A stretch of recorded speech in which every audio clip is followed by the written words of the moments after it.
ನಮಸ್ತೆ ಸ್ನೇಹಿತರೆ. ಇಂದು ಜನಾಂದೋಲನಗಳ ಮಹಾಮೈತ್ರಿ ಸರಣಿ ಉಪನ್ಯಾಸ ಕಾರ್ಯಕ್ರಮಕ್ಕೆ ಆಗಮಿಸಿರ್ತಂತ ಎಲ್ರಿಗೂ ಕೂಡ ಸ್ವಾಗತ. ನಾವು ಜನಾಂದೋಲನಗಳ ಮಹಾಮೈತ್ರಿಯ ವತಿಯಿಂದ ಅಕ್ಟೋಬರ್ 2 ಗಾಂಧಿ ಜಯಂತಿಯ ದಿನದಿಂದ ಅಕ್ಟೋಬರ್ 11 ಜಯಪ್ರಕಾಶ್ ನಾರಾಯಣ್ ಅವರ ಜನ್ಮದಿನದ ಸಂದರ್ಭದಲ್ಲಿ ಸರಣಿ ಉಪನ್ಯಾಸ ಕಾರ್ಯಕ್ರಮನ ಹಮ್ಮಿಕೊಂಡಿರುವಂತದ್ದು. ಈ ದಿನದ ವಿಷಯ ಏನಪ್ಪಾ ಅಂತ ಹೇಳಿದ್ರೆ, ಆಕಾಶಕ್ಕೆ ಬೆಲೆ ಏರಿಕೆ, ಪಾತಾಳಕ್ಕೆ ಉದ್ಯೋಗ, ಸಂಘಟಿತ ಹೋರಾಟ ಹೇಗೆ ಅನ್ನುವಂತ ವಿಷಯದ ಬಗ್ಗೆ ಇವತ್ತು ನಾವು ಉಪನ್ಯಾಸ ಕಾರ್ಯಕ್ರಮನ ಇಟ್ಕೊಂಡಿರುವಂತದ್ದು. ಮೊದಲನೇದಾಗಿ ಉಪನ್ಯಾಸ ಕಾರ್ಯಕ್ರಮಕ್ಕೆ ನಡ್ಸ್ಕೊಡೋದಿಕ್ಕೆ ಅಂತ ಹೇಳಿ ಭಾಗವಹಿಸ್ತಾ ಇರೋರು ಯಾರಪ್ಪ ಅಂತ ಹೇಳಿದ್ರೆ, AIDYO all India democratic youth organisation ನ ರಾಜ್ಯ ಸೆಕ್ರೆಟೇರಿಯೇಟ್ ಸದಸ್ಯರಾದ ಭವಾನಿ ಶಂಕರ್ ಅವರು ಈ ಕಾರ್ಯಕ್ರಮನ ನಡ್ಸ್ಕೊಡ್ತಾರೆ.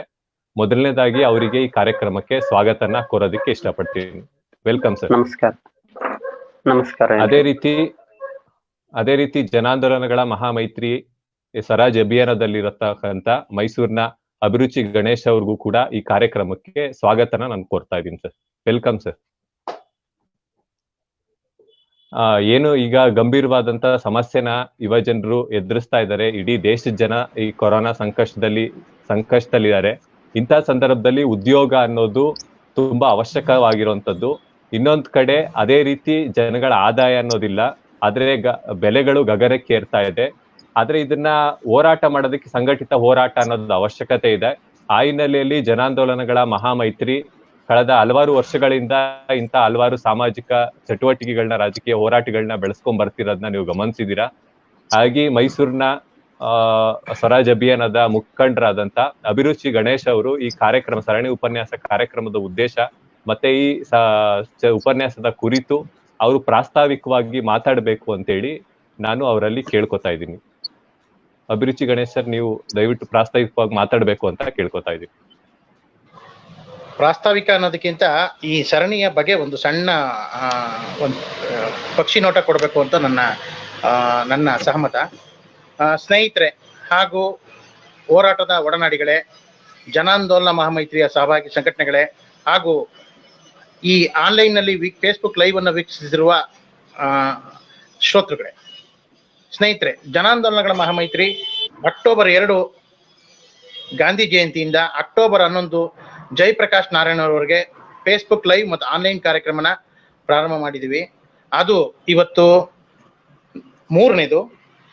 ಮೊದಲಿಗೆ ಅಕ್ಟೋಬರ್ 2ರಂದು ಈ ಕಾರ್ಯಕ್ರಮ ಉದ್ಘಾಟನೆಗೊಂಡು ಈ ಒಟ್ಟು ಕಾರ್ಯಕ್ರಮದ ಹೆಸರು ಸ್ವಾತಂತ್ರ್ಯದಿಂದ ಸ್ವರಾಜ್ಯದೆಡೆಗೆ ಅಂತ. ಯಾಕೆಂದ್ರೆ ನಾವು ಮೌನ ಮುರಿಯಬೇಕಾಗಿದೆ, ಎಲ್ಲರೂ ಪ್ರಶ್ನಿಸಬೇಕಾಗಿದೆ. ಕಾಲ ಕೂಗಿ ಹೇಳುತ್ತಿದೆ. ಯಾಕೆಂದ್ರೆ ಈ ಮೌನ ಮುರಿದು ಪ್ರಶ್ನೆ ಮಾಡಬೇಕಾದ ಸಂದರ್ಭ ಅತ್ಯಂತ ಸನಿಹಕ್ಕೆ ಬಂದು ನಮ್ಮನ್ನ ಬಹಳ ರೊಚ್ಚಿಗೆಬ್ಬಿಸ್ತಾ ಇದೆ. ಕಾರಣ ಇಷ್ಟೇ ನೋಡಿ, ದೇಶದಲ್ಲಿ ನಡೀತಿರುವಂತಹ ಬೇರೆ ಬೇರೆ ಸ್ಥಿತಿಗತಿಗಳು, ಕೊರೋನಾ ಸಂದರ್ಭದಲ್ಲಿ ನಡೆದಂತಹ ಇದು ಕಾರ್ಮಿಕರದಾಗ್ಲಿ, ರೈತರದಾಗ್ಲಿ, ಈಗ ನಡೀತಾ ಇರೋ ರೈತ ಹೋರಾಟದಾಗ್ಲಿ, ನೆನ್ನೆ ಮೊನ್ನೆ ನಡೆದಂತಹ ಉತ್ತರ ಪ್ರದೇಶ ಘಟನೆ ಆಗ್ಲಿ, ಎಲ್ಲವನ್ನು ನೋಡ್ತಿದ್ದೀರಿ ನೀವು. ಇಂಥ ಸಂದರ್ಭದಲ್ಲಿ ಅಕ್ಟೋಬರ್ 2ರಂದು ಗಾಂಧೀಜಿಯ ಪ್ರೀತಿ ಮತ್ತು ಸಹನೆ ನನ್ನ ಧರ್ಮದ ಬಗ್ಗೆ ಹಾಗೂ ಸಂವಿಧಾನ ಪ್ರಸ್ತಾವನೆಯ ಆಶಯಗಳ ಇಂದಿನ ಸ್ಥಿತಿಗತಿಗಳ ಬಗ್ಗೆ DS ನಾಗಭೂಷಣ್ ಅವರು, ಸಂತೋಷ್ ಕೋಲಗಿ ಅವರು ಮತ್ತು BN ಶ್ರೀರಾಮ್ ಅವರು ಕಾರ್ಯಕ್ರಮವನ್ನು ನಡೆಸಿಕೊಟ್ರು. ಅಕ್ಟೋಬರ್ 4 ಐತಿಹಾಸಿಕ ರೈತ ಹೋರಾಟದ ಹಿನ್ನೆಲೆಯಲ್ಲಿ ಪ್ರಜಾಪ್ರಭುತ್ವದ ಚರ್ಚೆ ನಾವೇನ್ ಮಾಡಬಹುದು ಅನ್ನೋದನ್ನ ಜೈ ಕಿಸಾನ್ ಸಂಘಟನೆಯ ದೀಪಕ್ ಲಂಬಾ ಅವರು ಹಾಗೂ SR ಹಿರೇಮಠರವರು ಪಾಲ್ಗೊಂಡಿದ್ರು, ನಡೆಸ್ಕೊಟ್ರು. ಅಂಥದೇ ಒಂದು ಸಂದರ್ಭ ಈಗ ಒದಗಿ ಬಂದಿರೋದು ಇವತ್ತಿನ ಅಕ್ಟೋಬರ್ 8 ಶುಕ್ರವಾರ ಸಂಜೆ 4:30ರಿಂದ ನಡೆಯುವಂತಹ ಆಕಾಶಕ್ಕೆ ಬೆಲೆ ಏರಿಕೆ, ಪಾತಾಳಕ್ಕೆ ಉದ್ಯೋಗ, ಸಂಘಟಿತ ಹೋರಾಟ ಹೇಗೆ, ಶ್ರೀ ಭವಾನಿ ಶಂಕರ್, ರಾಜ್ಯ ಕಾರ್ಯಕಾರಿಣಿ ಸದಸ್ಯರು, AIDYO, ಇದನ್ನ ಇವತ್ತಿನ ಕಾರ್ಯಕ್ರಮ. ಹಾಗೆಯೇ ನಾಳೆ ಶನಿವಾರ 9ನೇ ತಾರೀಕು ಖಾಸಗಿ ದಬ್ಬಾಳಿಕೆಯಿಂದ ಶಿಕ್ಷಣ, ಆರೋಗ್ಯ ಕಾಪಾಡಿಕೊಳ್ಳಲು ಸಂಘಟಿತ ಹೋರಾಟ ಹೇಗೆ ಅನ್ನೋದನ್ನ ಚಿಂತಕ ಶ್ರೀಪಾದ್ ಭಟ್ ಅವರು ನಡೆಸಿಕೊಳ್ಳಲಿದ್ದಾರೆ. ಅಕ್ಟೋಬರ್ 11 ಸಂಜೆ 4:30ಕ್ಕೆ ಈ ಒಟ್ಟು ಕಾರ್ಯಕ್ರಮದ ಸಮಾರೋಪ ನಡೆಯಲಿದೆ.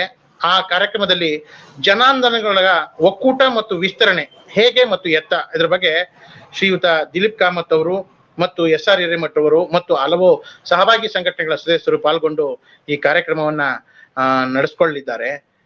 ಈ ಕೊರೋನಾ ದುಸ್ಥಿತಿಯಲ್ಲಿ ನಾವು ಈ ತಂತ್ರಜ್ಞಾನವನ್ನು ಉಪಯೋಗಿಸಿಕೊಂಡು ನಾವು ನಿಮ್ಮ ಪ್ಯಾಕೆಟ್ನಲ್ಲಿರುವಂತಹ ಮೊಬೈಲ್ ಆಗ್ಲಿ, ಲ್ಯಾಪ್ಟಾಪ್ನಲ್ಲಾಗ್ಲಿ ಇದರಲ್ಲಿ ನಾವು ಕಾಣಿಸ್ಕೊಳ್ಳೋಕೆ ಪ್ರಾರಂಭ ಮಾಡ್ತಿದೀವಿ.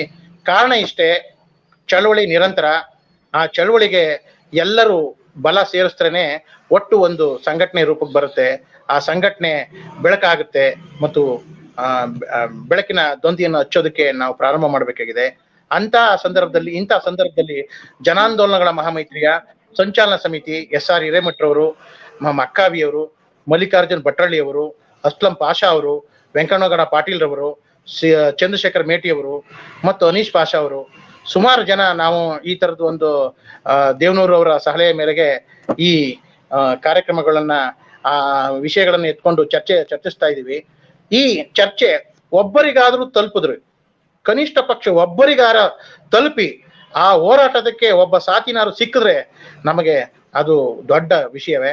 ಯಾಕೆಂದ್ರೆ ಇಂಥ ಕಾಲಘಟ್ಟದಲ್ಲಿ ಚಳವಳಿ ಅನ್ನೋದು ನಗೆಪಾಟ್ಲಿಗೆ ಈಡಾಗ್ತಾ ಇದೆ. ಆದ್ರೆ ಯುವಕರು ಮರೆತು ಅವರ ಮೊಬೈಲ್ಗಳಲ್ಲಿ ತೊಡಗಿಸ್ಕೊಂಡಿದ್ದಾರೆ, ಅವರ ಚಾಟಿಂಗು ಮತ್ತು ಇದರಲ್ಲಿ ತೊಡಗಿಸ್ಕೊಳ್ತಿದ್ದಾರೆ. ಅವ್ರಿಗೆ ನಾವು ಯಾಕೆ ಅವ್ರ ಹತ್ರ ಹೋಗ್ಲಿಲ್ಲ ಅನ್ನೋದು ಅವ್ರ ಪ್ರಶ್ನೆ ಆಗಿದೆ. ಅದಕ್ಕೆ ಸರಿಸಮಾನವಾಗಿ ನಾವು ಈ ತಂತ್ರಜ್ಞಾನ ಉಪಯೋಗಿಸ್ಕೊಂಡು ಅವ್ರನ್ನ ತಲುಪೋ ರೀತಿಯಲ್ಲಿ ನಾವು ಕೆಲಸ ಮಾಡ್ಬೇಕಾಗಿದೆ. ಅದು ಇಂದಿನ ಕಾಲದ ತುರ್ತು ಹೌದು. ಜೊತೆಗೆ ಈ ಹೋರಾಟದ ಜನಸಾಗರಕ್ಕೆ ವಿದ್ಯಾರ್ಥಿಗಳ ಕೊಡುಗೆ ಅನನ್ಯವಾಗಿರ್ಬೇಕು. ಮುಂದೆ ಅವರಿಗೋಸ್ಕರನೇ ನಾವು ಹೊಸ ಸಮಾಜವನ್ನ ನಿರ್ಮಾಣ ಮಾಡಬೇಕು ಮತ್ತು ಇರೋ ಸಂಪನ್ಮೂಲಗಳನ್ನ ನಾವು ಉಳಿಸಿ ಹೋಗ್ಬೇಕು. ಅದಕ್ಕಾಗಿ ಈ ಮೌನ ಮುರಿಯಬೇಕಾಗಿದೆ. ನಾವು ಎಲ್ಲರೂ ಪ್ರಶ್ನಿಸಬೇಕಾಗಿದೆ. ಕಾಲ ಕೂಗಿ ಹೇಳುತ್ತಿದೆ. ಇಂದಿನ ಕಾರ್ಯಕ್ರಮ ಯಶಸ್ವಿಯಾಗಿ ನಡೀಲಿ ಮತ್ತು ಸುನೀಲ್ ಅವರು, AIDY ಸಂಘಟನೆಯ ಸ್ನೇಹಿತರು, ಭವಾನಿ ಶಂಕರ್ ಅವರು ಎಲ್ಲರೂ ಇದ್ದಾರೆ, ಬ್ಯಾಕ್ ಗ್ರೌಂಡ್ ಅಲ್ಲಿ ಎಲ್ಲ ಕೆಲಸ ಮಾಡ್ತಿದ್ದಾರೆ. ಅವ್ರಿಗೆಲ್ಲರಿಗೂ ವಂದಿಸಿ ಈ ಕಾರ್ಯಕ್ರಮವನ್ನು ಶುರು ಮಾಡಬೇಕು ಅಂತ ಕೇಳ್ಕೊತಿದ್ದೀನಿ. ನಮಸ್ಕಾರ, ವಂದನೆಗಳು. ನಿಮ್ಗೂ ಕೂಡ ಧನ್ಯವಾದ ಅಭಿರುಚಿ ಗಣೇಶ್ ಅವರೇ. ಇಷ್ಟೊತ್ತು ಏನು ಸ್ವರಾಜ್ ಅಭಿಯಾನದ ಮುಖ್ಯಸ್ಥರು ಹಾಗೂ ಜನಾಂದೋಲನಗಳ ಮಹಾಮೈತ್ರಿಯ ಪರವಾಗಿ ಈ ಸ್ವಾತಂತ್ರ್ಯದಿಂದ ಸ್ವರಾಜ್ಯದೆಡೆಗೆ ಎನ್ನುವಂತ ಅಭಿಯಾನದ ಭಾಗವಾಗಿ ನಡೀತಾ ಇರುವಂತ ಈ ಸರಣಿ ಉಪನ್ಯಾಸ ಕಾರ್ಯಕ್ರಮದ ಕುರಿತು, ಮುಂದೆ ಆಗುವಂತ ಕಾರ್ಯಕ್ರಮ, ಈ ಹಿಂದೆ ಆದಂತ ಕಾರ್ಯಕ್ರಮದ ಬಗ್ಗೆ ಸಾಕಷ್ಟು ವಿಷಯಗಳನ್ನ, ಇದು ಉದ್ದೇಶ ಏನು, ಯಾಕೆ ಈ ಸಂದರ್ಭದಲ್ಲಿ ಮಾಡುವಂತ ಅವಶ್ಯಕತೆ ಇದೆ ಅನ್ನೋಂತ ವಿಷಯಗಳನ್ನ ತಿಳಿಸ್ಕೊಟ್ಟಂತ ಅಭಿರುಚಿ ಗಣೇಶ್ ಅವ್ರಿಗೆ ಮತ್ತೊಮ್ಮೆ ನಮ್ಮ ಎಲ್ರೂ ಪರವಾಗಿ ಧನ್ಯವಾದಗಳನ್ನ ಈ ಸಂದರ್ಭದಲ್ಲಿ ತಿಳಿಸ್ತೀನಿ. ಧನ್ಯವಾದ ಸರ್. ಈ ಸಂದರ್ಭದಲ್ಲಿ ನಾವು ಪ್ರತಿಯೊಬ್ಬ ದೇಶದ ನಾಗರಿಕರು ಕೂಡ ಪ್ರಶ್ನೆ ಮಾಡುವಂತ ಸಂದರ್ಭ ಇದೆ. ಈಗಾಗ್ಲೇ ನಿಮ್ಗೆ ಗಮನಿಸಿದ್ದೀರಾ, ಅಭಿರುಚಿ ಗಣೇಶ್ ಅವರು ಹೇಳಿದ್ರು. ಈ ಹಿಂದೆ ನಮ್ಮ ಮೊದಲ ಉಪನ್ಯಾಸ ಕಾರ್ಯಕ್ರಮದಲ್ಲಿ SR ಹಿರೇಮಠ್ ಅವರು ಕೂಡ ಸಾಕಷ್ಟು ವಿಷಯಗಳನ್ನ ಇದ್ರ ಬಗ್ಗೆ ಚರ್ಚೆ ಮಾಡಿದ್ದಾರೆ. ಮುಂದೆ ಆಗೋ ಕಾರ್ಯಕ್ರಮದಲ್ಲೂ ಕೂಡ ಇದು ಕೆಲವೊಂದು ವಿಷಯಗಳು ಚರ್ಚೆ ಆಗುತ್ತೆ. ಇವತ್ತಿಟ್ಕೊಂಡಿರುವಂತ ವಿಷಯ ಏನಿದೆ, ಆಕಾಶಕ್ಕೆ ಬೆಲೆ ಏರಿಕೆ ಆಗ್ತಾ ಇರೋಂಥದ್ದು, ಜೊತೆಗೆ ಪಾತಾಳಕ್ಕೆ ಉದ್ಯೋಗ ಅನ್ನೋಂತ ಕುಸಿತಾ ಇದೆ. ಇಂಥ ಸಂದಿಗ್ಧ ಪರಿಸ್ಥಿತಿಯಲ್ಲಿ ಯುವ ಜನರನ್ನ ಸಂಘಟಿಸಿ ಹೋರಾಟ ಮಾಡೋದು ಹೇಗೆ ಅನ್ನೋಂತ ವಿಷಯದ ಬಗ್ಗೆ ಚರ್ಚೆ ಆಗ್ಬೇಕಾಗಿದೆ. ಅದ್ರ ಜೊತೆಗೆ ಬೀದಿಯಲ್ಲಿ ಹೋರಾಟನೂ ಕೂಡ ಯುವಕರನ್ನ ಸೇರಿಸಿ ಆಗುವಂತ ಅವಶ್ಯಕತೆ ಇದೆ. ಯಾಕೆ ಅಂತ ಹೇಳಿದ್ರೆ 2014ರಲ್ಲಿ ಅಧಿಕಾರಕ್ಕೆ ಬಂದಂತ ಕೇಂದ್ರದ ಬಿಜೆಪಿ ನರೇಂದ್ರ ಮೋದಿ ಸರ್ಕಾರ ವರ್ಷಕ್ಕೆ 2 ಕೋಟಿ ಉದ್ಯೋಗನ ಸೃಷ್ಟಿ ಮಾಡ್ತೀವಿ, ಅಗತ್ಯ ವಸ್ತುಗಳ ಬೆಲೆ ಗಗನಕ್ಕೇರ್ತಾ ಇರೋದನ್ನ ಇಳಿಸ್ತೀವಿ, ಅಚ್ಚೇ ದಿನ ಬರುತ್ತೆ ಬಡ ಜನಸಾಮಾನ್ಯರಿಗೆ, ಯುವಕರಿಗೆ ಒಂದು ಉದ್ಯೋಗ ಸೃಷ್ಟಿ ಆಗತ್ತೆ ಅನ್ನುವಂತ ಭ್ರಮೆನ ಸೃಷ್ಟಿ ಮಾಡಿದ್ರು. ಆದ್ರೆ ಈಗಿನ ಸಂದರ್ಭದಲ್ಲಿ ಯಾವ ರೀತಿ ಇದೆ ಅಂತ ನಿಮ್ಮ ಕಣ್ಣೆದುರುಗಡೆ ನೋಡ್ತಾ ಇದೀವಿ. ಕೆಲವು ಪೋಸ್ಟ್ಗೆ ಲಕ್ಷಾಂತರ ಜನ PhD holders, double degree graduates apply ಮಾಡುವಂತ ಪರಿಸ್ಥಿತಿ ಇದೆ. ಇಂಥ ಸಂದರ್ಭದಲ್ಲಿ ನಮ್ಮ ಪ್ರಧಾನಿ ಆದಂತವ್ರು ಪಕೋಡ ಮಾರಿ ಇದ್ ಮಾಡಿ ಅಂತ ಹೇಳಿ ಮಾಡ್ತಾ ಇರ್ತಾ ಬಾಲಿಶ ಹೇಳಿಕೆಗಳನ್ನ ಕೊಟ್ಟಿರೋದನ್ನು ಕೂಡ ನಾವು ಗಮನಿಸಿದೀವಿ. ಇನ್ನೊಂದ್ ಕಡೆ ಅಗತ್ಯ ವಸ್ತುಗಳ ಬೆಲೆ ದಿನೇ ಗಗನಕ್ಕೆ ಏರ್ತಾ ಇದೆ. ಆದ್ರೆ ಜನಗಳ ಉದ್ಯೋಗ ಆಗ್ಲಿ ಅದರಲ್ಲಿ ಇನ್ಕ್ರೀಸ್ ಆಗ್ತಿಲ್ಲ, ಜೊತೆಗೆ ಅವರ ಆದಾಯ ಅನ್ನೋದು ಡಬಲ್ ಆಗ್ತಾ ಇಲ್ಲ, ಆದ್ರೆ ಬೆಲೆಗಳು ಗಗನಕ್ಕೆ ಏರ್ತಾ ಇದೆ. ಇಂಥ ಸಂದರ್ಭದಲ್ಲಿ ಏನು ಕೇಂದ್ರ ರಾಜ್ಯ ಸರ್ಕಾರಗಳು ಕೆಲವು ಬೆರಳೆಣಿಕೆ ಶ್ರೀಮಂತರ ಬಂಡವಾಳಶಾಹಿಗಳ ಸೇವೆ ಮಾಡೋದಿಕ್ ಹೋಗ್ತಿದ್ದಾರೆ, ಬಡ ನಿರುದ್ಯೋಗಿಗಳನ್ನ ಶೋಷಣೆ ಮಾಡ್ತಿದ್ದಾರೆ, ಜನಸಾಮಾನ್ಯರ ಬೀದಿ ಪಾಲಾಗ್ತಿದ್ದಾರೆ. ಕೊರೋನಾ ಸಂದರ್ಭದಲ್ಲಿ ಅದನ್ನ ನೋಡಿದೀವಿ. ಆರೋಗ್ಯ ಕ್ಷೇತ್ರ ಎಷ್ಟು ದುಸ್ಥಿತಿಗೆ ಬಂತು, ರೆಕ್ರೂಟ್ಮೆಂಟ್ ಅನ್ನೋದು ಆಗ್ತಾ ಇಲ್ಲ. ಅತಿಥಿ ಶಿಕ್ಷಕರು, ಉಪನ್ಯಾಸಕರ ಪರಿಸ್ಥಿತಿ ಅಂತೂ ಬೀದಿ ಬದಿ ವ್ಯಾಪಾರಸ್ಥರ ಪರಿಸ್ಥಿತಿ ಆಗಿ ಅವರು ತಳ್ಳೋ ಗಾಡಿಗಳಲ್ಲಿ ವ್ಯಾಪಾರ ಮಾಡಿ ಜೀವನ ಸಾಗಿಸುವಂತ ಪರಿಸ್ಥಿತಿ ಆಯ್ತು. ಇಂಥ ಹಲವಾರು ಸಮಸ್ಯೆಗಳನ್ನ ಇಟ್ಕೊಂಡು ಈಗ ಏನು ನಮ್ಮ ಈ ಕಾರ್ಯಕ್ರಮದ ಉಪನ್ಯಾಸನ ಕೊಡೋದಕ್ಕೆ ಮುಖ್ಯ ಭಾಷಣಕಾರರಾಗಿ ಬಂದಿದ್ದಾರೆ ಭವಾನಿ ಶಂಕರ್ ಅವರು.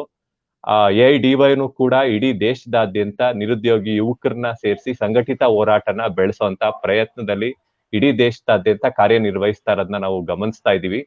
ಆ ಹಿನ್ನೆಲೆಯಲ್ಲಿ ನಾನು ಜನಾಂದೋಲನಗಳ ಮಹಾಮೈತ್ರಿ ಮತ್ತೆ ನಮ್ಮ AIDYO ಪರವಾಗಿ ನಾನು ಅವರಲ್ಲಿ ಕೇಳೋದೇನಂತ ಹೇಳಿದ್ರೆ, ಈ ಸಮಸ್ಯೆ ಏನಿದೆ, ಬೆಲೆ ಅನ್ನೋದು ಗಗನಕ್ಕೆ ಏರ್ತಾ ಇದೆ, ಆದ್ರೆ ಉದ್ಯೋಗ ಸೃಷ್ಟಿ ಅನ್ನೋದು ಆಗ್ತಾ ಇಲ್ಲ.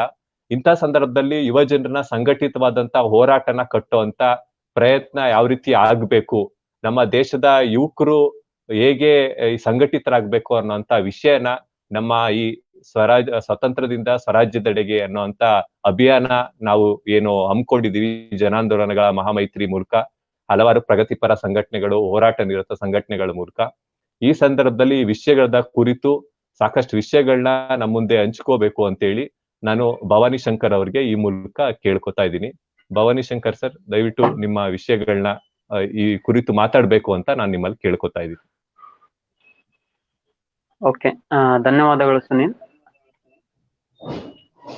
ಇವತ್ತು ಏನು ಜನಾಂದೋಲನಗಳ ಮಹಾಮೈತ್ರಿ ವತಿಯಿಂದ ಅಕ್ಟೋಬರ್ 2ರಿಂದ ಅಕ್ಟೋಬರ್ 11ರವರೆಗೆ ಗಾಂಧಿ ಜಯಂತಿಯಿಂದ JP ಜಯಂತಿಯವರೆಗೆ ಏನೊಂದು ಸರಣಿ ಕಾರ್ಯಕ್ರಮವನ್ನು ಹಮ್ಮಿಕೊಂಡಿದ್ದೀವಿ. ಒಂದು ಬಹಳ ಉತ್ತಮವಾದಂತ ಒಂದು ಕಾರ್ಯಕ್ರಮ ನಡೀತಾ ಇದೆ. ಜನಾಂದೋಲನಗಳ ಮಹಾಮೈತ್ರಿಯಿಂದ ಜನಗಳ ಮಧ್ಯದಲ್ಲಿ ಇವತ್ತಿನ ಜ್ವಲಂತ ಸಮಸ್ಯೆಗಳ ಬಗ್ಗೆ ಒಂದು ಜಾಗೃತಿಯನ್ನ ಮೂಡಿಸೋದು, ಒಂದು ಸರಿಯಾದ ವಿಚಾರಗಳ ಅಡಿಯಲ್ಲಿ ಜನರನ್ನ ಜಾಗೃತಿ ಮೂಡಿಸಿ ಒಂದು ಹೋರಾಟಕ್ಕೆ, ಇವತ್ತಿನ ಅನ್ಯಾಯಗಳ ವಿರುದ್ಧ ಹೋರಾಟಕ್ಕೆ ಧುಮುಕುವಂತೆ ಮಾಡುವಂತ ಒಂದು ಪ್ರಯತ್ನ ಏನ್ ನಡೀತಾ ಇದೆ ಜನಾಂದೋಲನಗಳ ಮಹಾಮೈತ್ರಿ. ನಿಮ್ಗೆಲ್ಲರಿಗೂ ಗೊತ್ತಿರ್ಬೋದು, ಸುಮಾರು 2016ರಿಂದ ದೇವನೂರ್ ಮಹಾದೇವ್ ಸರ್ ಅವರ ಆಗಿರ್ಬೋದು, SR ಹಿರೇಮಠ್ ಸರ್ ಅವರು, ಇವರುಗಳ ಎಲ್ಲ ನೇತೃತ್ವದಲ್ಲಿ ಒಂದು ಇಡೀ ರಾಜ್ಯವ್ಯಾಪಿ ಒಂದು ಜನಗಳ ಸಮಸ್ಯೆಗಳನ್ನ ತಗೊಂಡು ಮತ್ತೆ ಆಳುವಂತವರ ಒಂದು ನೀತಿಗಳ ವಿರುದ್ಧ, ಜನ ವಿರೋಧಿ ನೀತಿಗಳ ವಿರುದ್ಧ ಜನರನ್ನ ಜಾಗೃತಗೊಳಿಸ್ತಾ ಒಂದು ವೇದಿಕೆಯಾಗಿ, ಒಂದು ಬ್ರಾಡರ್ ವೇದಿಕೆಯಾಗಿ ಇಡೀ ರಾಜ್ಯವ್ಯಾಪಿ ಏನು ಕಾರ್ಯನಿರ್ವಹಿಸ್ತದೆ ಜನಾಂದೋಲನಗಳ ಮಹಾಮೈತ್ರಿ. ಈ ಒಂದು ಸಂಘಟನೆಯ ಭಾಗ ಆಗಿರೋದು ನಮ್ಮ AIDY ಸಂಘಟನೆ ಕೂಡ ಒಂದು ಖುಷಿಯಾದಂತ ವಿಚಾರ. ಈ ಒಂದು ಜನಾಂದೋಲನಗಳ ಮಹಾಮೈತ್ರಿ ಜೊತೆಯಲ್ಲಿ ಹಲವಾರು ಹೋರಾಟಗಳನ್ನ, ಜಾಥಾಗಳನ್ನ, ಒಂದು ಸರ್ಕಾರಗಳ ಒಂದು ಜನ ವಿರೋಧಿ ನೀತಿಗಳ ವಿರುದ್ಧ ಸತತವಾಗಿ ಹೋರಾಟಗಳನ್ನು ಕಟ್ತಾ ಬರ್ತಾ ಇದೀವಿ. ಅದರ ಭಾಗವಾಗಿನೇ ಮುಂದುವರೆದ ಭಾಗವಾಗಿ ಈ ಒಂದು ಸಂದರ್ಭದಲ್ಲಿ ಏನು Facebook ಲೈವ್ ಕಾರ್ಯಕ್ರಮವನ್ನು ಹಮ್ಮಿಕೊಂಡಿದ್ದೀವಿ. ಅದರಲ್ಲಿ ಇವತ್ತಿನ ವಿಷಯ ಒಂದು ಗಗನಕ್ಕೇರಿರುವಂತ ಒಂದು ಬೆಲೆ ಏರಿಕೆ, ಪಾತಾಳಕ್ಕೆ ಕುಸ್ತಿರುವಂತ ಒಂದು ಉದ್ಯೋಗ, ಇದ್ರ ಮಧ್ಯದಲ್ಲಿ ನಾವು ಯಾವ ರೀತಿ ಒಂದು ಹೋರಾಟಗಳನ್ನ ಕಟ್ಟಬೇಕಾಗಿದೆ, ಒಂದು ಜನಸಾಮಾನ್ಯರು ಅದೇ ರೀತಿ ಯುವ ಜನರು ಒಂದು ಬಲಿಷ್ಠವಾದಂತ ಈ ಸಮಸ್ಯೆಗಳ ವಿರುದ್ಧ ಚಳುವಳಿಗಳನ್ನು ಕಟ್ಟಬೇಕಾಗಿದೆ. ಅದಕ್ಕೆ ಎಲ್ರು ಕೂಡ ಜಾಗೃತಿಗೊಳ್ಳೋದಕ್ಕೆ ಈ ಒಂದು ಸರಣಿ ಕಾರ್ಯಕ್ರಮಗಳು ನಡೀತಾ ಇರೋದು. ಇದರಲ್ಲಿ ಮುಖ್ಯವಾಗಿ ಪ್ರಾರಂಭದಲ್ಲಿ ಕೆಲವು ವಿಷಯಗಳನ್ನ ನಾನು ಹಂಚ್ಕೊಳ್ಳೋದಕ್ಕೆ ಬಯಸ್ತೀನಿ. ಇವತ್ತಾಗಾದ್ರೆ ಬೆಲೆ ಏರಿಕೆ ಎಲ್ರಿಗೂ ಗೊತ್ತು, ಇವತ್ತು ಬಹಳ ಒಂದು ತೀವ್ರಗತಿನಲ್ಲಿ ಏರ್ತಾ ಇದೆ. ಪ್ರತಿಯೊಂದು ಅವಶ್ಯಕ ವಸ್ತುಗಳಿಂದ ಹಿಡಿದು ಇಂಧನಗಳ ಬೆಲೆ ಇರ್ಬೋದು, ಅಥವಾ ಇನ್ನೊಂದು ಕಡೆಗೆ ಒಂದು ಅಡಿಗೆ ಎಣ್ಣೆ ಆಗಿರ್ಬೋದು, ಅಥವಾ ಸಿಲಿಂಡರ್ ಆಗಿರ್ಬೋದು, ಪ್ರತಿಯೊಂದು ಇವತ್ತು ಜನಸಾಮಾನ್ಯರು ದಿನನಿತ್ಯ ಬಳಸುವಂತ ಪ್ರತಿ ವಸ್ತುಗಳ ಬೆಲೆ ಇವತ್ತು ಗಗನಕ್ಕೆ ಹೋಗ್ತಾ ಇದೆ. ಈ ವಿಷಯದ ಬಗ್ಗೆ ಕೆಲವು ವಿಚಾರಗಳನ್ನ ನಾನು ಹಂಚ್ಕೊಳ್ತೀನಿ. ಈ ಬೆಲೆ ಏರಿಕೆ ಆಯಾಮಗಳ ಬಗ್ಗೆ ಕೆಲವು ವಿಚಾರಗಳನ್ನ ಹಂಚ್ಕೊಳ್ತೀನಿ. ಅದೇ ರೀತಿ ಜೊತೆಗೆ ಇವತ್ತೇನು ನಿರುದ್ಯೋಗ ಅನ್ನೋದು ಇವತ್ತಿನ ನಮ್ಮ ದೇಶನ ಒಂದು ಅತ್ಯಂತ ಯೂತ್ಫುಲ್ ನೇಷನ್ ಅಂತ ಹೇಳಿ ಕರೀತಾರೆ. ಒಂದು 2025ಗೆ ಇಡೀ ಪ್ರಪಂಚದ 40%ಕ್ಕೂ ಹೆಚ್ಚು ಯುವ ಜನರು ಭಾರತದೊಳಗೆ ಇರ್ತಾರೆ ಅನ್ನುವಂತ ಒಂದು ಸಂಗತಿನ ಸರ್ಕಾರನೇ ಹೇಳ್ತದೆ. ಆದ್ರೆ ಇನ್ನೊಂದು ಕಡೆಗೆ ಬಹಳ ವ್ಯಾಪಕವಾದಂತ ನಿರುದ್ಯೋಗ ತಾಂಡವವಾಡ್ತಾ ಇದೆ ಇಡೀ ದೇಶವ್ಯಾಪಿ. ಇದ್ರ ಕುರಿತು ಕೂಡ ಹಲವಾರು ಸರ್ಕಾರದ ನೀತಿಗಳಿದ್ದು ಯಾವ ರೀತಿ ಕಾರಣ ಆಗ್ತಾ ಇದಾವೆ ಈ ಒಂದು ನಿರುದ್ಯೋಗ ಹೆಚ್ಚಾಗ್ಲಿಕ್ಕೆ ಅನ್ನೋದ್ರ ಬಗ್ಗೆ ಕೂಡ, ಅಥವಾ ಸರ್ಕಾರಗಳು ಏನ್ ಭರವಸೆ ಕೊಟ್ಟಿದ್ವು ಅಥವಾ ಯಾವ್ದನ್ನ ಈಡೇರಿಸ್ತಾ ಇಲ್ಲ, ಇವತ್ತು ಯಾವ ರೀತಿ ಕೇವಲ ಒಂದು ಘೋಷಣೆಗಳಿಗೆ ಸೀಮಿತ ಆಗಿದಾವೆ, ಇಂಥ ಹಲವಾರು ವಿಷಯಗಳ ಬಗ್ಗೆ ಹಂಚ್ಕೊಳ್ಳೋದಕ್ಕೆ ಪ್ರಯತ್ನ ಪಡ್ತೀನಿ. ಇವತ್ತು ನಾವು ನೋಡಿದ್ರೆ ಬೆಲೆ ಏರಿಕೆ ಅನ್ನೋದು ಕೇವಲ ಈಗಿನ ಒಂದು ಬಿಜೆಪಿ ಸರ್ಕಾರ ಏನ್ ಕೇಂದ್ರದಲ್ಲಿ ಬಂದಿದೆ 2014ರಿಂದ, ಆದ್ರೆ ಈಚೆಗೆ ಬಂದಿರೋದು ಅಷ್ಟೇ ಅಲ್ಲ. ಈ ಸ್ವಾತಂತ್ರ್ಯ ನಂತರದಲ್ಲಿ ಕೂಡ ಅಗತ್ಯ ವಸ್ತುಗಳ ಬೆಲೆ ಏರ್ತಾನೆ ಇದೆ. ಇದಕ್ಕೆ ಹಿಂದಿನ ಎಲ್ಲಾ ಸರ್ಕಾರಗಳ ಕೊಡುಗೆ ಕೂಡ ಬಹಳ ಇದೆ ಬೆಲೆ ಏರಿಕೆಗೆ. ಆದ್ರೆ ನಾವು ಬಹಳ ಮುಖ್ಯವಾಗಿ ಏನ್ ಗಮನಿಸ್ಬೇಕು, ಒಂದು 1990ರ ದಶಕದಲ್ಲೇನು ಜಾಗತೀಕರಣ ನೀತಿಗಳು ಬಂದು, ಉದಾರೀಕರಣ, ಖಾಸಗೀಕರಣ ನೀತಿಗಳು ಬಂದು, ಆ ನೀತಿಗಳು ಬಂದ ಮೇಲೆ ಈ ಬೆಲೆ ಏರಿಕೆ ಅನ್ನೋದು ಬಹಳ ವಿಪರೀತ ಆಗ್ತಾ ಇದೆ. ಪ್ರತಿಯೊಂದು ಅಗತ್ಯ ವಸ್ತುಗಳ ಬೆಲೆ ಏರ್ತಾನೆ ಇದೆ ಸ್ನೇಹಿತರೆ. ಆ ಒಂದು LPG ಪಾಲಿಸಿಗೇನು ಭಾರತನ ತೆರೆದುಕೊಟ್ಟು ಆಗಿನ ಒಂದು PV ನರಸಿಂಹರಾವ್ ಅವರ ಒಂದು ಕಾಲದಲ್ಲಿ ಒಂದು ಫೈನಾನ್ಸ್ ಮಿನಿಸ್ಟರ್ ಆಗಿದ್ದಂತ ಮನಮೋಹನ್ ಸಿಂಗ್ ಅವರು ಈ ಒಂದು ನೀತಿನ ಜಾರಿಗೊಳಿಸಿದ್ರು. ಅದರ ನಂತರದಲ್ಲಿ ಬೆಲೆ ಏರಿಕೆ ಇನ್ನಷ್ಟು ವಿಪರೀತ ಆಗ್ತಾ ಹೋಗ್ತಾ ಇದೆ ಸ್ನೇಹಿತರೆ. ಇವತ್ತು ನಾವು ಪ್ರತಿಯೊಂದು ನೋಡ್ಬೋದು. ಇವತ್ತು ಅಡುಗೆಗೆ ಬಳಸುವಂತ ಧಾನ್ಯಗಳಿರ್ಬೋದು, ಕಾಳು ಕಡಿಗಳಿರ್ಬೋದು, ಈ LPG ಅಂತೂ ನಿನ್ನೆ ದಿವಸ ಘೋಷಣೆ ಮಾಡಿದ್ದಾರೆ, ಮತ್ತೆ 15 ರೂಪಾಯಿನ ಏರಿಕೆ ಮಾಡಿದ್ದಾರೆ. ಆಲ್ಮೋಸ್ಟ್ 915 ರೂಪಾಯಿ ಆಗಿದೆ ಇವತ್ತಿಗೆ ಒಂದು ಸಿಲಿಂಡರ್. ಹಾಗಾದ್ರೆ ಇವತ್ತು ಜನಸಾಮಾನ್ಯರು ಹೇಗೆ ಬದುಕಬೇಕು ಇವತ್ತು? ಇವತ್ತು ಇನ್ನೊಂದು ಕಡೆಗೆ ನೋಡಿದ್ರೆ ಆದಾಯ ತೀವ್ರವಾಗಿ ಕುಸಿತಾ ಇದೆ. ಇಂಥ ಒಂದು ಬಿಕ್ಕಟ್ಟಿನ ಪರಿಸ್ಥಿತಿನಲ್ಲಿ ಜನಸಾಮಾನ್ಯರು ಹೇಗೆ ಬದುಕಬೇಕು? ಹಾಗಾದ್ರೆ ಇಲ್ಲಿ ನಾವೊಂದು ಬಹಳ ಪ್ರಮುಖವಾಗಿ ನೋಡ್ಬೇಕು, ಯಾಕೆ ಬೆಲೆ ಏರಿಕೆ ಆಗ್ತಾ ಇದೆ ಇವತ್ತು ನಮ್ಮ ದೇಶದೊಳಗಡೆಗೆ? ಹಾಗಾದ್ರೆ ಬೆಲೆ ಏರಿಕೆ ನಿಯಂತ್ರಣ ಸಾಧ್ಯ ಇಲ್ವಾ? ಅಥವಾ ಈ ಒಂದು ಆರ್ಥಿಕತೆ ಮುಂದುವರೆದಂಗೆ ಬೆಲೆ ಏರಿಕೆನೂ ಅದ್ರ ಜೊತೆ ಮುಂದುವರಿಯುತ್ತಾ? ಆದ್ರೆ ಇಲ್ಲಿ ನಾವು ಬಹಳ ಒಂದು ಗಂಭೀರವಾಗಿ ಆಲೋಚನೆ ಮಾಡ್ಬೇಕಾಗಿರುವಂತದ್ದು, ಏನು ಸರ್ಕಾರದ ಆರ್ಥಿಕ ನೀತಿಗಳಿದಾವೆ, ಇವತ್ತು ಆರ್ಥಿಕ ನೀತಿಗಳ ಕಾರಣದಿಂದಾಗಿ ಇವತ್ತು ಈ ರೀತಿ ವಿಪರೀತ ಬೆಲೆ ಏರಿಕೆ ಆಗ್ತಾ ಇರೋದು. ಒಂದು ಉದಾಹರಣೆನ ನಾನು ಕೊಡ್ತೀನಿ. ನಿಮ್ಗೆಲ್ಲ ಗೊತ್ತಿರ್ಬೋದು, ಇವತ್ತು ಒಂದು ಸರ್ಕಾರ ಅಂದ್ಮೇಲೆ ಬಜೆಟ್ ಇರುತ್ತೆ, ಬಜೆಟ್ ಅಲ್ಲಿ ರೆವಿನ್ಯೂ ಇರುತ್ತೆ. ಈ ರೆವಿನ್ಯೂ ಪಾರ್ಟಿಗೆ ನಾವು ಬಂದ್ರೆ ಇವತ್ತು ಹಾಗಾದ್ರೆ ರೆವಿನ್ಯೂ ಹಲವಾರು ಮೂಲಗಳಿಂದ ಸರ್ಕಾರ ರೆವಿನ್ಯೂ ಸಂಗ್ರಹ ಮಾಡುತ್ತೆ. ಇವತ್ತು ಒಂದು ಅಂದಾಜು ಹೇಳೋದಾದ್ರೆ ನಮ್ಮ ಕೇಂದ್ರ ಸರ್ಕಾರದ ವಾರ್ಷಿಕ ಬಜೆಟ್ 30 ಲಕ್ಷ ಕೋಟಿಗೂ ಅಧಿಕ ಇದೆ. ಸೊ ಹಾಗಾದ್ರೆ ಆ 30 ಲಕ್ಷ ಕೋಟಿನ ಹೇಗೆ ಮೊಬಿಲೈಸ್ ಮಾಡ್ತಾ ಇದೆ ಗೌರ್ಮೆಂಟ್? ಅದೇ ನಾವು ಕೆಲವು ವರ್ಷಗಳ ಹಿಂದೆ ಹೋದ್ರೆ, ಸುಮಾರು 10, 15, 20 ವರ್ಷಗಳ ಹಿಂದೆ ಹೋದ್ರೆ, ಮುಖ್ಯವಾದಂತ ಆದಾಯ ಒಂದು ಡೈರೆಕ್ಟ್ ಟ್ಯಾಕ್ಸ್ ಇಂದ ಸರ್ಕಾರಕ್ಕೆ ಬರ್ತಾ ಇತ್ತು, ನೇರ ತೆರಿಗೆನಿಂದ ಬರ್ತಾ ಇತ್ತು. ಅದ್ರ ಜೊತೆಗೆ ಬಹಳ ಮುಖ್ಯವಾದಂತ ಆದಾಯ ಕಾರ್ಪೊರೇಟ್ ಟ್ಯಾಕ್ಸ್ ನಿಂದ ಬರ್ತಾ ಇತ್ತು. ಇವಾಗ 100 ರೂಪಾಯಿ ಸರ್ಕಾರ ಕಲೆಕ್ಟ್ ಮಾಡಿದ್ರೆ ಅದರಲ್ಲಿ ಈ ಹಿಂದೆ ಸುಮಾರು 60ರಿಂದ 70% ಭಾಗ ಈ ರೀತಿ ಬರ್ತಾ ಇತ್ತು, ಕಾರ್ಪೊರೇಟ್ ಟ್ಯಾಕ್ಸಸ್ ಮತ್ತೆ ಜೊತೆಗೆ ಡೈರೆಕ್ಟ್ ಟ್ಯಾಕ್ಸಸ್. ಈ ಉಳಿದ ಒಂದು 20ರಿಂದ 30 ಭಾಗ ಒಂದು ಜನಗಳ ಮೇಲೆ ಆಗ್ತಿದ್ದಂತ ಇಂಡೈರೆಕ್ಟ್ ಟ್ಯಾಕ್ಸ್.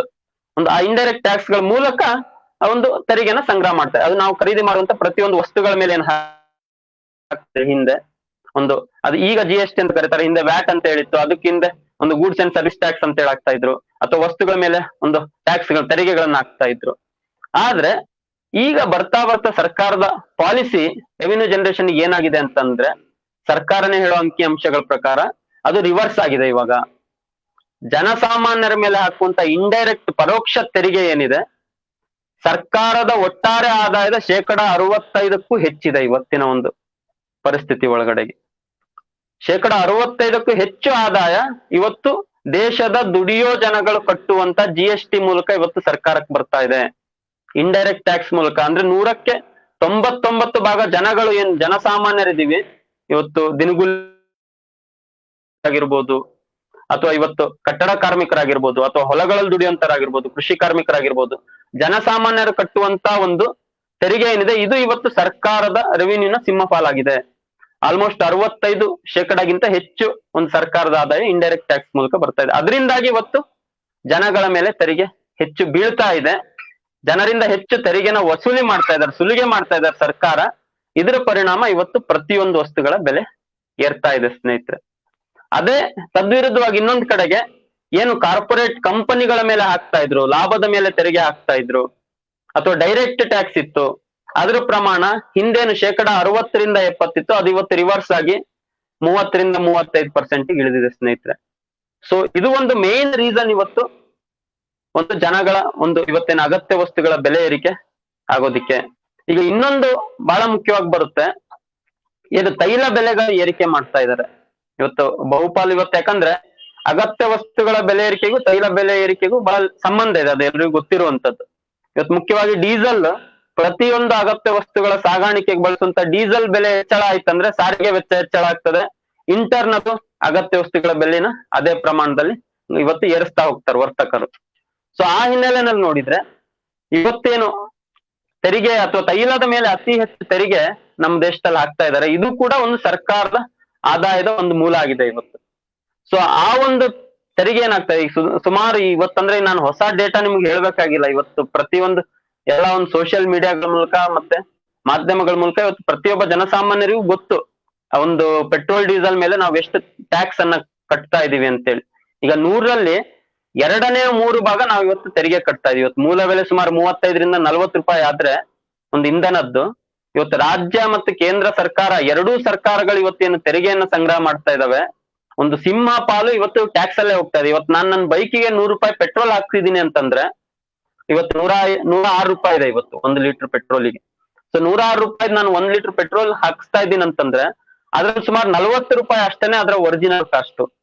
ಅದ್ರ ಮೇಲ್ಗಡೆಗೆ 65 ರೂಪಾಯಿ ಏನಿದೆ ಅದರಲ್ಲಿ ಸುಮಾರು 30ರಿಂದ 40 ರೂಪಾಯಿ ಕೇಂದ್ರ ಸರ್ಕಾರಕ್ಕೆ ಹೋಗ್ತಾ ಇದೆ, ಉಳಿದಿರುವಂತ ಒಂದು 30ರಿಂದ 35 ರೂಪಾಯಿ ರಾಜ್ಯ ಸರ್ಕಾರಕ್ಕೆ ಹೋಗ್ತಾ ಇದೆ. ಅಂದ್ರೆ ಅತಿ ಹೆಚ್ಚು ತೆರಿಗೆನ ಇವತ್ತು, ಯಾಕಂದ್ರೆ ಪೆಟ್ರೋಲ್ ಡೀಸೆಲ್ ಇಲ್ಲದೆ ಇವತ್ತು ನಾವು ಬದುಕಕ್ ಆಗೋದಿಲ್ಲ. ಇವತ್ತು ಸಾರಿಗೆ ಅಷ್ಟೊಂದು ಅವಶ್ಯಕವಾದಂತ ಒಂದು ಸಾರಿಗೆ ವ್ಯವಸ್ಥೆ ಇವತ್ತು ಬೇಕು ಇವತ್ತು ನಾವು ಮೊಬಿಲಿಟಿಗೆ. ಸೊ ಹಾಗಾಗಿ ಜನಸಾಮಾನ್ಯರು ತಮ್ಮ ಒಂದು ಆದಾಯದ ಸಿಂಹ ಪಾಲನ್ನ ಈ ರೀತಿನೇ ನಾವು ಸರ್ಕಾರಕ್ಕೆ ಕಟ್ತಾ ಇದೀವಿ. ಇತ್ತೀಚೆಗೆ ನಿಮ್ಗೆ ಗೊತ್ತಿರ್ಬೋದು, ಪ್ರಜಾವಾಣಿನಲ್ಲಿ ಒಂದು ವರದಿನೂ ಬಂದಿತ್ತು. ಒಬ್ಬ ಸಾಮಾನ್ಯ ಕಟ್ಟಡ ಕಾರ್ಮಿಕ ಈ ರೀತಿ ಪರೋಕ್ಷ ತೆರಿಗೆ ಮೂಲಕ ಒಂದು ಸರ್ಕಾರಕ್ಕೆ ಕಟ್ತಾ ಇರೋದು ಪ್ರತಿ ವರ್ಷ ಸುಮಾರು 1 ಲಕ್ಷ ರೂಪಾಯಿಗಳು. 1 ಲಕ್ಷ ರೂಪಾಯಿಗಳು ಒಬ್ಬ ಸಾಮಾನ್ಯ ಕಟ್ಟಡ ಕಾರ್ಮಿಕ ಇವತ್ತು ಆನ್ ಎನ್ ಅವರೇಜ್ ಸರ್ಕಾರಕ್ಕೆ ಒಂದು ತೆರಿಗೆನ ಕಟ್ತಾ ಇದ್ದಾನೆ ಇಂಡೈರೆಕ್ಟ್ ಟ್ಯಾಕ್ಸ್ ಮೂಲಕ.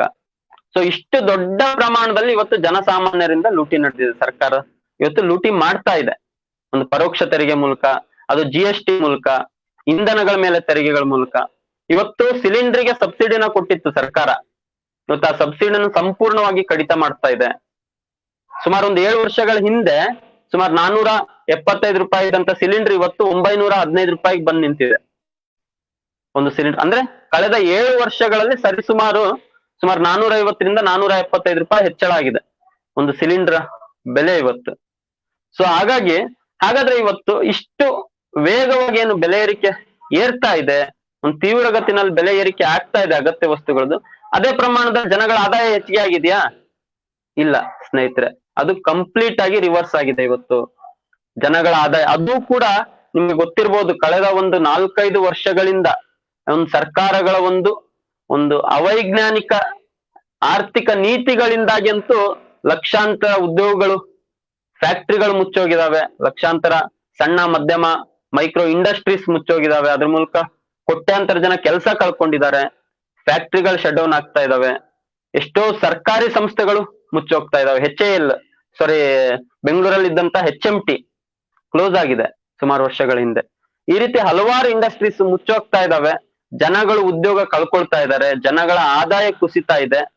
ಆದ್ರೆ ಇನ್ನೊಂದು ಕಡೆಗೆ ರಿವರ್ಸ್ ಆಗಿ ಬೆಲೆ ಏರಿಕೆ ಏರ್ತಾ ಇದೆ, ಅಗತ್ಯ ವಸ್ತುಗಳ ಬೆಲೆ ವಿಪರೀತವಾಗಿ ಏರ್ತಾ ಇದೆ. ಇದಕ್ಕೆ ಮುಖ್ಯ ಕಾರಣ ಸರ್ಕಾರದ ಒಂದು ರೆವಿನ್ಯೂ ಕಲೆಕ್ಷನ್ ನೀತಿ ಪಾಲಿಸಿ. ಅದು ಕಾರ್ಪೊರೇಟ್ ಕಂಪನಿಗಳ ಮೇಲೆ ಹಾಕ್ಬೇಕಾದಂತ ತೆರಿಗೆನ ಕಡಿಮೆ ಮಾಡ್ತಾ ಇದ್ದಾರೆ, ಜನಸಾಮಾನ್ಯರ ಮೇಲೆ ಹಾಕುವಂತ ಒಂದು GST ಮತ್ತು ಇತರ ತೆರಿಗೆಗಳ ಒಂದು ಮೊತ್ತವನ್ನ ಹೆಚ್ಚಿಗೆ ಮಾಡ್ತಾ. ಇದು ಬಹಳ ಬೇಸಿಕ್ ಕಾರಣ. ಇದನ್ನ ನಾವುಗಳು ಅರ್ಥ ಮಾಡ್ಕೋಬೇಕು. ಸರ್ಕಾರದ ಈ ಆರ್ಥಿಕ ನೀತಿನೇ ಇವತ್ತು ಅಗತ್ಯ ವಸ್ತುಗಳ ಬೆಲೆ ಏರಿಕೆಗೆ ಕಾರಣ ಆಗ್ತಾ ಇರೋದು. ನಿಮ್ಗೆ ಗೊತ್ತಿದೆ, ಅಡಿಗೆ ಎಣ್ಣೆ ಸುಮಾರು 2 ವರ್ಷಗಳ ಹಿಂದೆ 1 ಲೀಟರ್ಗೆ 90 ರೂಪಾಯಿ ಇತ್ತು.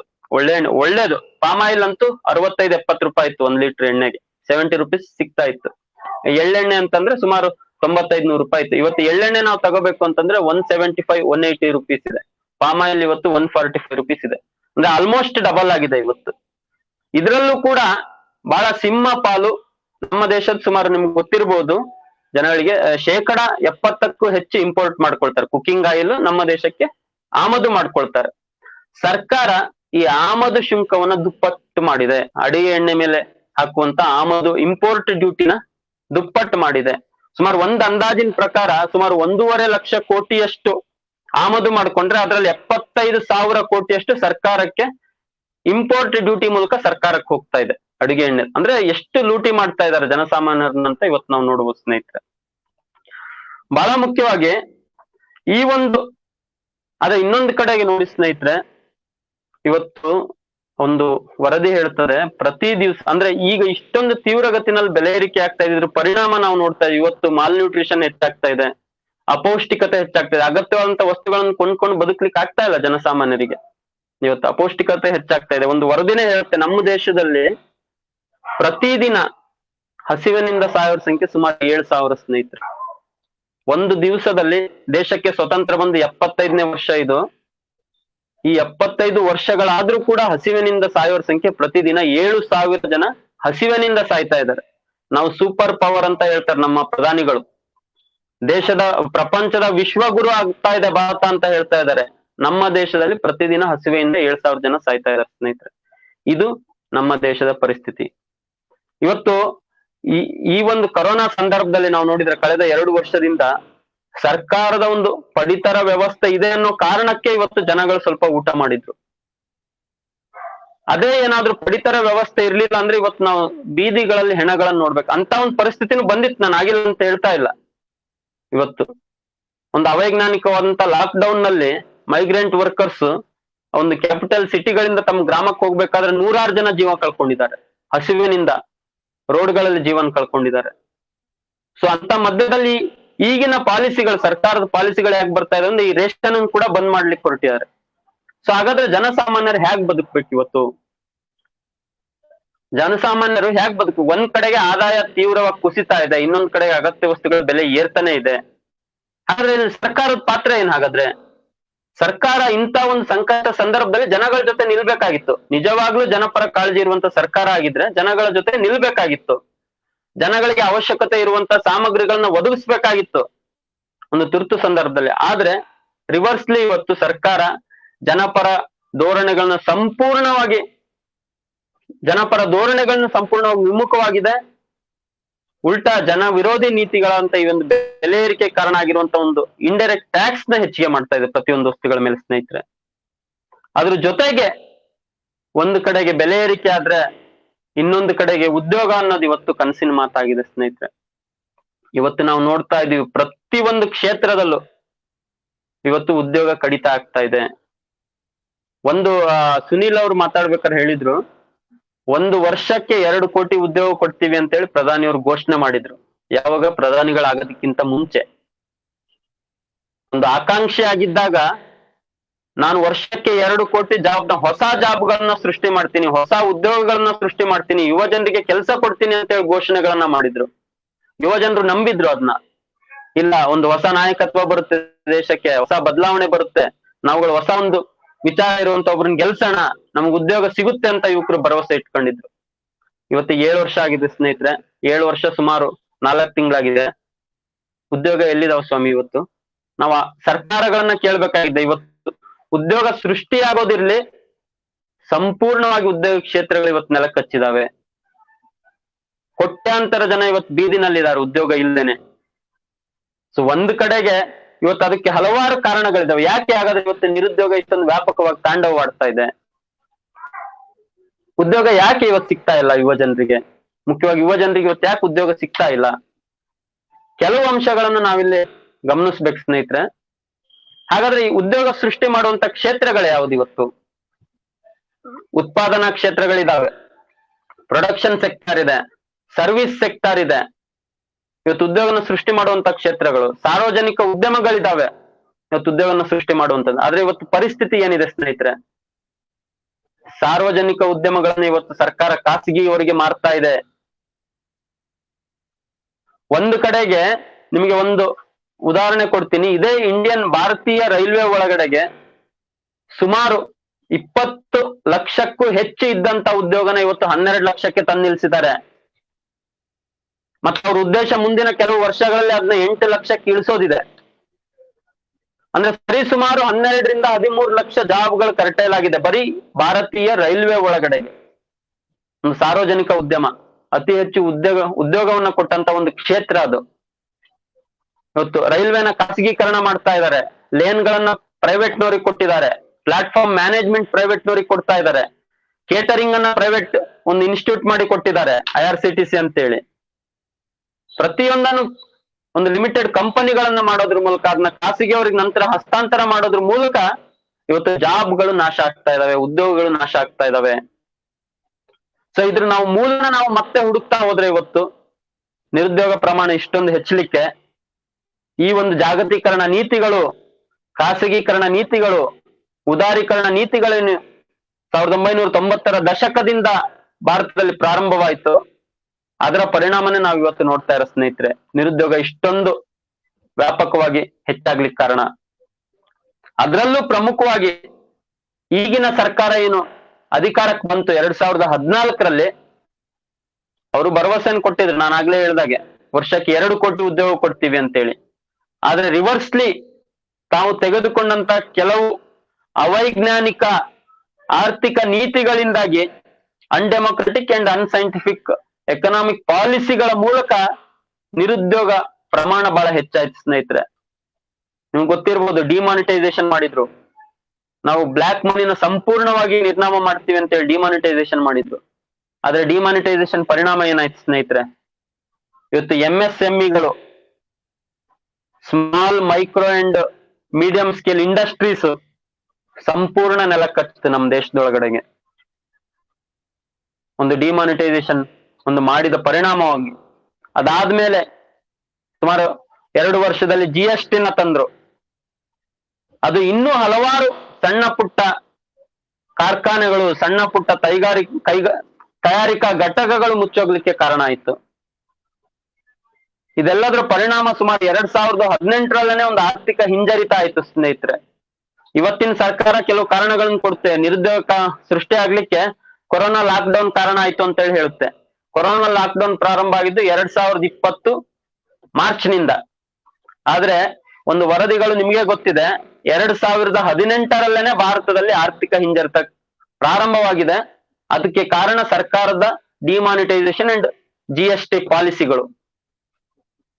ಇದೆರಡರ ಪರಿಣಾಮವಾಗಿ ಲಕ್ಷಾಂತರ ಇಂಡಸ್ಟ್ರೀಸ್ ಮುಚ್ಚೋದು, ಸಣ್ಣ ಸಣ್ಣ ಕೈಗಾರಿಕೆಗಳು ಮುಚ್ಚೋದ್ವು, ಕೋಟ್ಯಾಂತರ ಜನ ಕೆಲಸ ಕಳ್ಕೊಂಡ್ರು. ನಿಮಗೆ ಇಲ್ಲಿ ಕರ್ನಾಟಕದ್ದೇ ಒಂದು ಉದಾಹರಣೆ ನಿಮ್ಗೆ ಗೊತ್ತಿರ್ಬೋದು, Peenya industrial area, very big industrial hub, ಏಷ್ಯಾದಲ್ಲೇ ಬಹಳ ದೊಡ್ಡ ಅಂತ ಒಂದು ಇಂಡಸ್ಟ್ರಿಯಲ್ ಕಾರಿಡಾರ್ ಅಂತ ಹೇಳಿ ಕರೀತಾರೆ. 2018 ನವೆಂಬರ್ನಲ್ಲಿ ವರದಿ ಬಂತು, 10,000 ಸಣ್ಣ ಮಧ್ಯಮ ಗಾತ್ರದ ಕೈಗಾರಿಕೆಗಳು ಮುಚ್ಚೊಂಟಿದ್ವು. ಸುಮಾರು 10 ಲಕ್ಷಕ್ಕೂ ಹೆಚ್ಚು ಜನ ಜಾಬ್ ಕಳ್ಕೊಳ್ತಾ ಇದಾರಂತ ಒಂದು ವರದಿ ಹೇಳ್ತು. ಯಾಕಂತಂದ್ರೆ ಸರ್ಕಾರ ತಂದಂತ ಡಿಮಾನಿಟೈಸೇಷನ್ ಮತ್ತೆ GST ಪಾಲಿಸಿಯಿಂದಾಗಿ. ಮತ್ತೊಂದು ಕಡೆಗೆ ಇವತ್ತು ಒಂದು ಇಂಡಸ್ಟ್ರಿಯಲ್ ಸೆಕ್ಟರ್ ಆದ್ರೆ, ಇನ್ನೊಂದು ಕಡೆಗೆ ಸರ್ಕಾರ ಏನು ಉದ್ಯೋಗಗಳನ್ನ ಒದಗಿಸಬಹುದು, ಹಲವಾರು ಕ್ಷೇತ್ರಗಳಿದಾವೆ. ಇವತ್ತು ಇಲಾಖೆಗಳಲ್ಲಿ ಖಾಲಿ ಇದೆ ಹುದ್ದೆಗಳು. ನಮ್ಮ ಕರ್ನಾಟಕದ ಉದಾಹರಣೆ ಕೊಡ್ಬೇಕಂತಂದ್ರೆ, ಸುಮಾರು ಕರ್ನಾಟಕದ ಎಲ್ಲಾ ಇಲಾಖೆಗಳನ್ನ ಸೇರಿಸಿ ಇದೇ ವಿಧಾನಸಭೆ ಒಳಗಡೆಗೆ, ಅಸೆಂಬ್ಲಿ ಒಳಗಡೆ ಚರ್ಚೆ ಮಾಡಿರುವಂತ ವರದಿ ಹೇಳುತ್ತೆ, ಸುಮಾರು 2.5 ಲಕ್ಷ ಹುದ್ದೆಗಳು ಖಾಲಿ ಇದಾವೆ ಕರ್ನಾಟಕದಲ್ಲಿ.